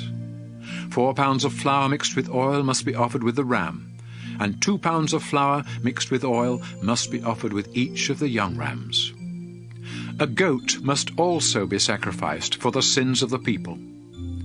You will offer these sacrifices in addition to the sacrifice to ask forgiveness and the regular daily sacrifices. Beginning on the 15th day of the 7th month, and continuing for 7 days, everyone must celebrate the festival of shelters in honor of me. On the first day, you must rest from your work and come together for worship. Bring to the altar 13 bulls, 2 full-grown rams, and 14 rams a year old that have nothing wrong with them. Then offer these as sacrifices to please me. 6 pounds of your finest flour mixed with olive oil must be offered with each bull as a grain sacrifice. 4 pounds of flour mixed with oil must be offered with each of the rams, and 2 pounds of flour mixed with oil must be offered with each of the young rams. You must also offer a goat as a sacrifice for sin. These are to be offered in addition to the regular daily sacrifices. For the next 6 days of the festival, you will sacrifice 1 less bull than the day before, so that on the 7th day 7 bulls will be sacrificed. The other sacrifices and offerings must remain the same for each of these days. On the 8th day, you must once again rest from your work and come together for worship. Bring to the altar 1 bull, 1 full-grown ram, and 7 rams a year old that have nothing wrong with them. Then offer these as sacrifices to please me. You must also offer the proper grain sacrifices and drink offerings of wine with each animal. And offer a goat as a sacrifice to ask forgiveness for the people. These sacrifices are made in addition to the regular daily sacrifices. You must offer all these sacrifices to me at the appointed times of worship, together with any offerings that are voluntarily given or given because of a promise. Moses told the people of Israel everything the Lord had told him about the sacrifices. Numbers 30. The Lord told Moses to say to Israel's tribal leaders, "When one of you men makes a promise to the Lord, you must keep your word. Suppose a young woman who is still living with her parents makes a promise to the Lord. If her father hears about it and says nothing, she must keep her promise. But if he hears about it and objects, then she no longer has to keep her promise. The Lord will forgive her, because her father did not agree with the promise. Suppose a woman makes a promise to the Lord and then gets married. If her husband later hears about the promise, but says nothing, She must do what she said, whether she meant it or not. But if her husband hears about the promise and objects, she no longer has to keep it, and the Lord will forgive her. Widows and divorced women must keep every promise they make to the Lord. Suppose a married woman makes a promise to the Lord. If her husband hears about the promise and says nothing, she must do what she said. But if he hears about the promise and does object, she no longer has to keep it. The Lord will forgive her, because her husband would not allow her to keep the promise. Her husband has the final say about any promises she makes to the Lord. If her husband hears about a promise and says nothing about it for a whole day, she must do what she said. Since he did not object, the promise must be kept. But if he waits until the next day to stop her from keeping her promise, he is the one who must be punished. These are the laws that the Lord gave Moses about husbands and wives, and about young daughters who still live at home. Numbers 31. The Lord said to Moses, Before you die, make sure that the Midianites are punished for what they did to Israel. Then Moses told the people, The Lord wants to punish the Midianites. So have our men prepare for battle. Each tribe will send 1,000 men to fight. 12,000 men were picked from the tribes of Israel, and after they were prepared for battle, Moses sent them off to war. Phinehas, son of Eleazar, went with them, and took along some things from the sacred tent, and the trumpets for sounding the battle signal. The Israelites fought against the Midianites just as the Lord had commanded Moses. They killed all the men, including Balaam, son of Beor, and the 5 Midianite kings, Evi, Rechem, Zur, Hur, and Reba. The Israelites captured every woman and child, then led away the Midianites' cattle and sheep, and took everything else that belonged to them. They also burned down the Midianite towns and villages. Israel's soldiers gathered together everything they had taken from the Midianites, including the captives and the animals. Then they returned to their own camp in the hills of Moab, across the Jordan River from Jericho, where Moses, Eleazar, and the other Israelite leaders met the troops outside camp. Moses became angry with the army commanders and said, I can't believe you let the women live. They are the ones who followed Balaam's advice and invited our people to worship the god Baal Peor. That's why the Lord punished us by killing so many of our people. You must put to death every boy and all the women who have ever had sex. But do not kill the young women who have never had sex. You may keep them for yourselves. Then Moses said to the soldiers, If you killed anyone or touched a dead body, you are unclean and have to stay outside the camp for 7 days. On the 3rd and 7th days, you must go through a ceremony to make yourselves and your captives clean. Then wash your clothes and anything made from animal skin, goat's hair, or wood. Eleazar then explained, If you need to purify something that won't burn, such as gold, silver, bronze, iron, tin, or lead, you must first place it in a hot fire. After you take it out, sprinkle it with the water that purifies. Everything else should only be sprinkled with the water. Do all of this just as the Lord commanded Moses. Wash your clothes on the 7th day, and after that you will be clean and may return to the camp. The Lord told Moses, Make a list of everything taken from the Midianites, including the captives and the animals. Then divide them between the soldiers and the rest of the people. Eleazar the priest and the family leaders will help you. From the half that belongs to the soldiers, set aside for the Lord 1 out of every 500 people or animals, and give these to Eleazar. From the half that belongs to the people, set aside 1 out of every 50, and give these to the Levites in charge of the sacred tent. Moses and Eleazar followed the Lord's instructions and listed everything that had been taken from the Midianites. The list included 675,000 sheep and goats, 72,000 cattle, 61,000 donkeys, and 32,000 young women who had never had sex. Each half included 337,500 sheep and goats, 36,000 cattle, 30,500 donkeys, and 16,000 young women. From the half that belonged to the soldiers, Moses counted out 675 sheep and goats, 72 cattle, 61 donkeys, and 32 women, and gave them to Eleazar to be dedicated to the Lord. Then from the half that belonged to the people, Moses set aside one out of every 50 animals and women, as the Lord had said, and gave them to the Levites. The army commanders went to Moses and said, "Sir, we have counted our troops and not one soldier is missing. So we want to give the Lord all the gold jewelry we took from the Midianites. It's our gift to him for watching over us and our troops." Moses and Eleazar accepted the jewelry from the commanders, and its total weight was over 400 pounds. This did not include the things that the soldiers had kept for themselves. So Moses and Eleazar placed the gold in the Lord's sacred tent to remind Israel of what had happened. Numbers 32. The tribes of Reuben and Gad owned a lot of cattle and sheep, and they saw that the regions of Jazer and Gilead had good pasture land. So they went to Moses, Eleazar, and the other leaders of Israel and said, "The Lord has helped us capture the land around the towns of Ataroth, Dibon, Jazer, Nimrah, Heshbon, Elealeh, Sebam, Nebo, and Beon. That's good pasture land.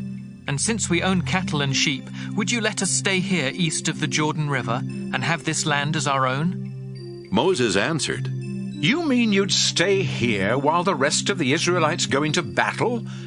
If you did that, it would discourage the others from crossing over into the land the Lord promised them. This is exactly what happened when I sent your ancestors from Kadesh Barnea to explore the land. They went as far as Eshcol Valley, then returned and told the people that we should not enter it. The Lord became very angry, and he said that no one who was 20 years or older when they left Egypt would enter the land he had promised to Abraham, Isaac, and Jacob. Not one of those people believed in the Lord's power, except Caleb and Joshua. They remained faithful to the Lord, but he was so angry with the others that he forced them to wander around in the desert 40 years. By that time, everyone who had sinned against him had died. Now you people of Reuben and Gad are doing the same thing and making the Lord even angrier. If you reject the Lord, he will once again abandon his people and leave them here in the desert, and you will be to blame." The men from Reuben and Gad replied, "Let us build places to keep our sheep and goats, and towns for our wives and children where they can stay and be safe. Then we'll prepare to fight and lead the other tribes into battle. We will stay with them until they have settled in their own tribal lands. The land on this side of the Jordan River will be ours, so we won't expect to receive any on the other side." Moses said, "You promised that you would be ready to fight for the Lord. You also agreed to cross the Jordan and stay with the rest of the Israelites until the Lord forces our enemies out of the land. If you do these things, then after the Lord helps Israel capture the land, you can return to your own land. You will no longer have to stay with the others. But if you don't keep your promise, you will sin against the Lord and be punished. Go ahead and build towns for your wives and children, and places for your sheep and goats. Just be sure to do what you have promised." The men from Reuben and Gad answered, "Sir, we will do just what you have said. Our wives and children and sheep and cattle will stay here in the towns in Gilead. But those of us who are prepared for battle will cross the Jordan and fight for the Lord." Then Moses said to Eleazar, Joshua, and the family leaders, "Make sure that the tribes of Gad and Reuben prepare for battle and cross the Jordan River with you. If they do, then after the land is in your control, give them the region of Gilead as their tribal land. But if they break their promise, they will receive land on the other side of the Jordan, like the rest of the tribes." The tribes of Gad and Reuben replied, "We are your servants and will do whatever the Lord has commanded. We will cross the Jordan River ready to fight for the Lord in Canaan. But the land we will inherit as our own will be on this side of the river." So Moses gave the tribes of Gad, Reuben, and half of Manasseh the territory and towns that King Sihon the Amorite had ruled, as well as the territory and towns that King Og of Bashan had ruled. The tribe of Gad rebuilt the towns of Dibon, Adaroth, Aroer, Atroth-Shophan, Jazer, Jogbehah, Beth-Nimrah, and Beth-Haran. They built walls around them and also built places to keep their sheep and goats. The tribe of Reuben rebuilt Heshbon, Elealeh, Kiriathaim, Sibmah, as well as the towns that used to be known as Nebo and Baal-Meon. They renamed all those places. The clan of Machir from the tribe of East Manasseh went to the region of Gilead, captured its towns, and forced out the Amorites. So Moses gave the Machirites the region of Gilead, and they settled there. Jair from the Manasseh tribe captured villages and renamed them villages of Jair. Nobah captured the town of Kenath with its villages and renamed it Nobah. Numbers 33. As Israel traveled from Egypt under the command of Moses and Aaron, Moses kept a list of the places they camped, just as the Lord had instructed. Here is the record of their journey. Israel left the Egyptian city of Ramesses on the 15th day of the first month. This was the day after the Lord had punished Egypt's gods by killing the firstborn sons in every Egyptian family. So while the Egyptians were burying the bodies, they watched the Israelites proudly leave their country. After the Israelites left Ramesses, they camped at Succoth, and from there they moved their camp to Etham on the edge of the desert. Then they turned back toward Pi-hahiroth, east of Baal-zephon, and camped near Migdol. They left Pi-hahiroth, crossed the Red Sea, then walked 3 days into the Etham desert and camped at Marah. Next, they camped at Elim, where there were 12 springs of water and 70 palm trees. They left Elim and camped near the Red Sea, then turned east and camped along the western edge of the Sinai desert. From there, they went to Dophkah, Alush, and Rephidim, where they had no water. They left Rephidim and finally reached the Sinai desert.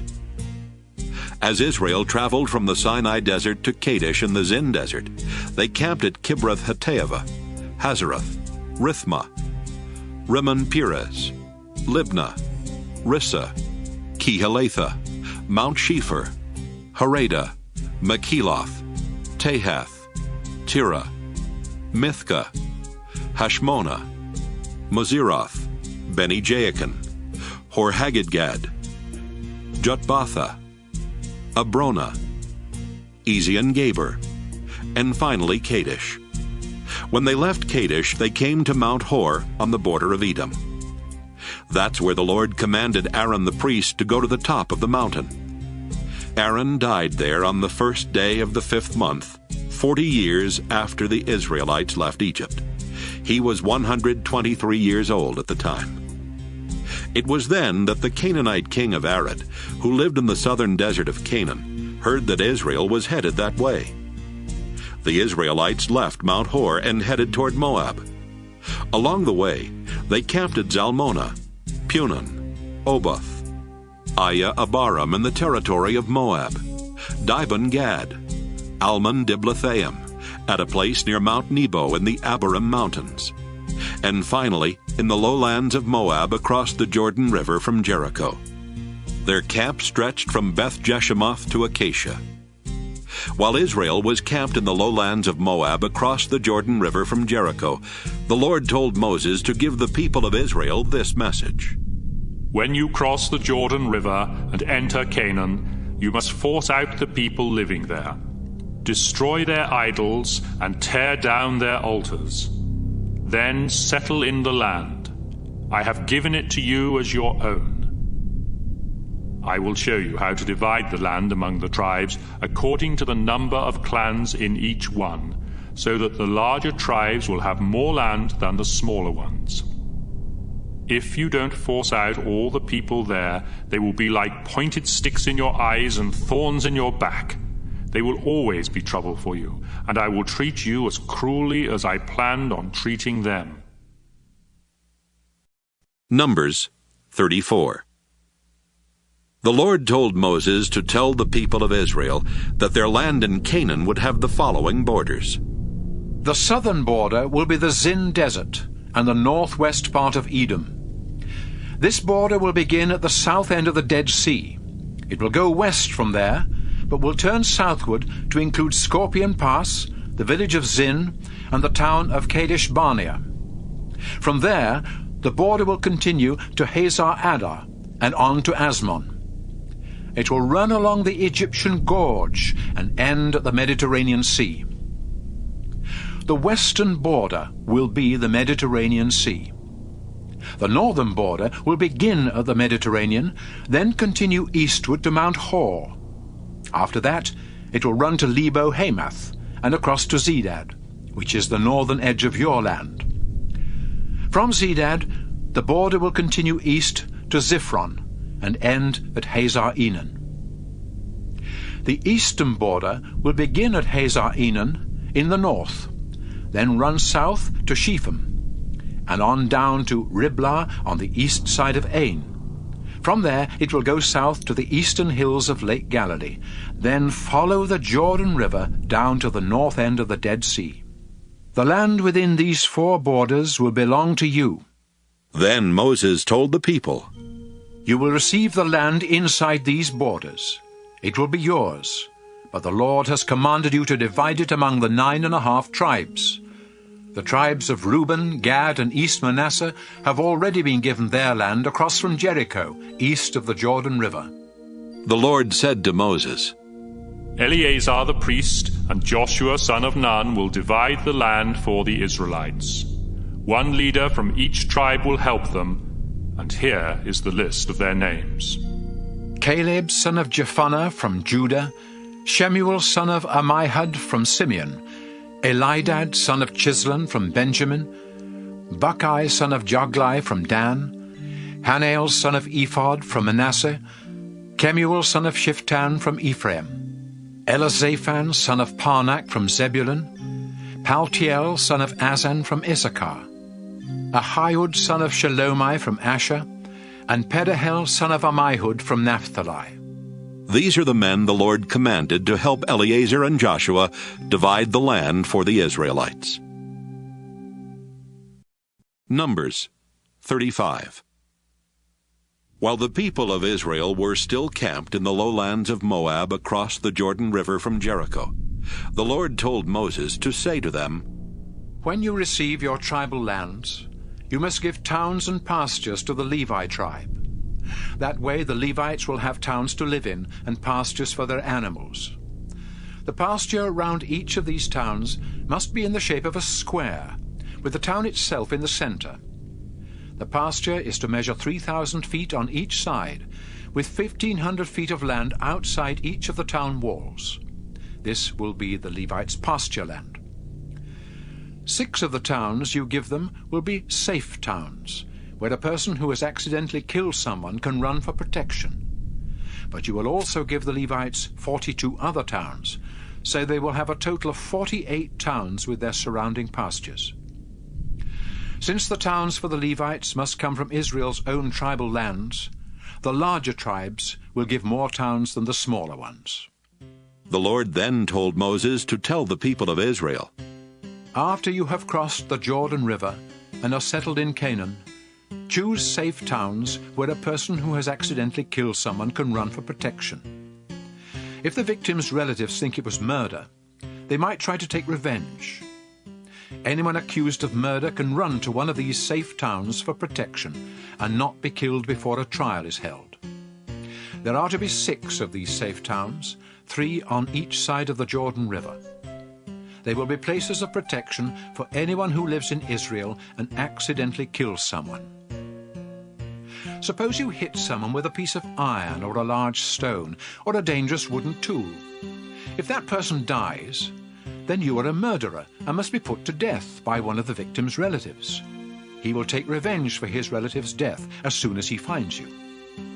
Or suppose you get angry and kill someone by pushing or hitting or by throwing something. You are a murderer and must be put to death by one of the victim's relatives. But if you are not angry and accidentally kill someone in any of these ways, The townspeople must hold a trial and decide if you are guilty. If they decide that you are innocent, you will be protected from the victim's relative and sent to stay in one of the safe towns until the high priest dies. But if you ever leave the safe town and are killed by the victim's relative, he cannot be punished for killing you. You must stay inside the town until the high priest dies. Only then can you go back home. The community of Israel must always obey these laws. Death is the penalty for murder, but no one accused of murder can be put to death unless there are at least 2 witnesses to the crime. You cannot give someone money to escape the death penalty. You must pay with your own life. And if you have been proven innocent of murder and are living in a safe town, you cannot pay to go back home. You must stay there until the high priest dies. I, the Lord, live among you people of Israel, so your land must be kept pure. But when a murder takes place, blood pollutes the land, and it becomes unclean. If that happens, the murderer must be put to death, so the land will be clean again. Keep murder out of Israel. Numbers 36. One day the family leaders from the Gilead clan of the Manasseh tribe went to Moses and the other family leaders of Israel and said, Sir, the Lord has said that he will show what land each tribe will receive as their own. And the Lord has commanded you to give the daughters of our relatives Zelophehad the land that he would have received. But if they marry men from other tribes of Israel, the land they receive will become part of that tribe's inheritance and will no longer belong to us. Even when land is returned to its original owner in the year of celebrations, we will not get back Zelophehad's land. It will belong to the tribe into which his daughters married. So Moses told the people that the Lord had said, These men from the Manasseh tribe are right. I will allow Zelophehad's daughters to marry anyone, as long as those men belong to one of the clans of the Manasseh tribe. Tribal land must not be given to another tribe. It will remain the property of the tribe that received it. In the future, any daughter who inherits land must marry someone from her own tribe. Israel's tribal land is never to be passed from one tribe to another. Mahlah, Tirzah, Hoglah, Milcah, and Noah, the daughters of Zelophehad, obeyed the Lord and married their uncle's sons and remained part of the Manasseh tribe. So their land stayed in their father's clan. These are the laws that the Lord gave to Moses and the Israelites while they were camped in the lowlands of Moab across the Jordan River from Jericho.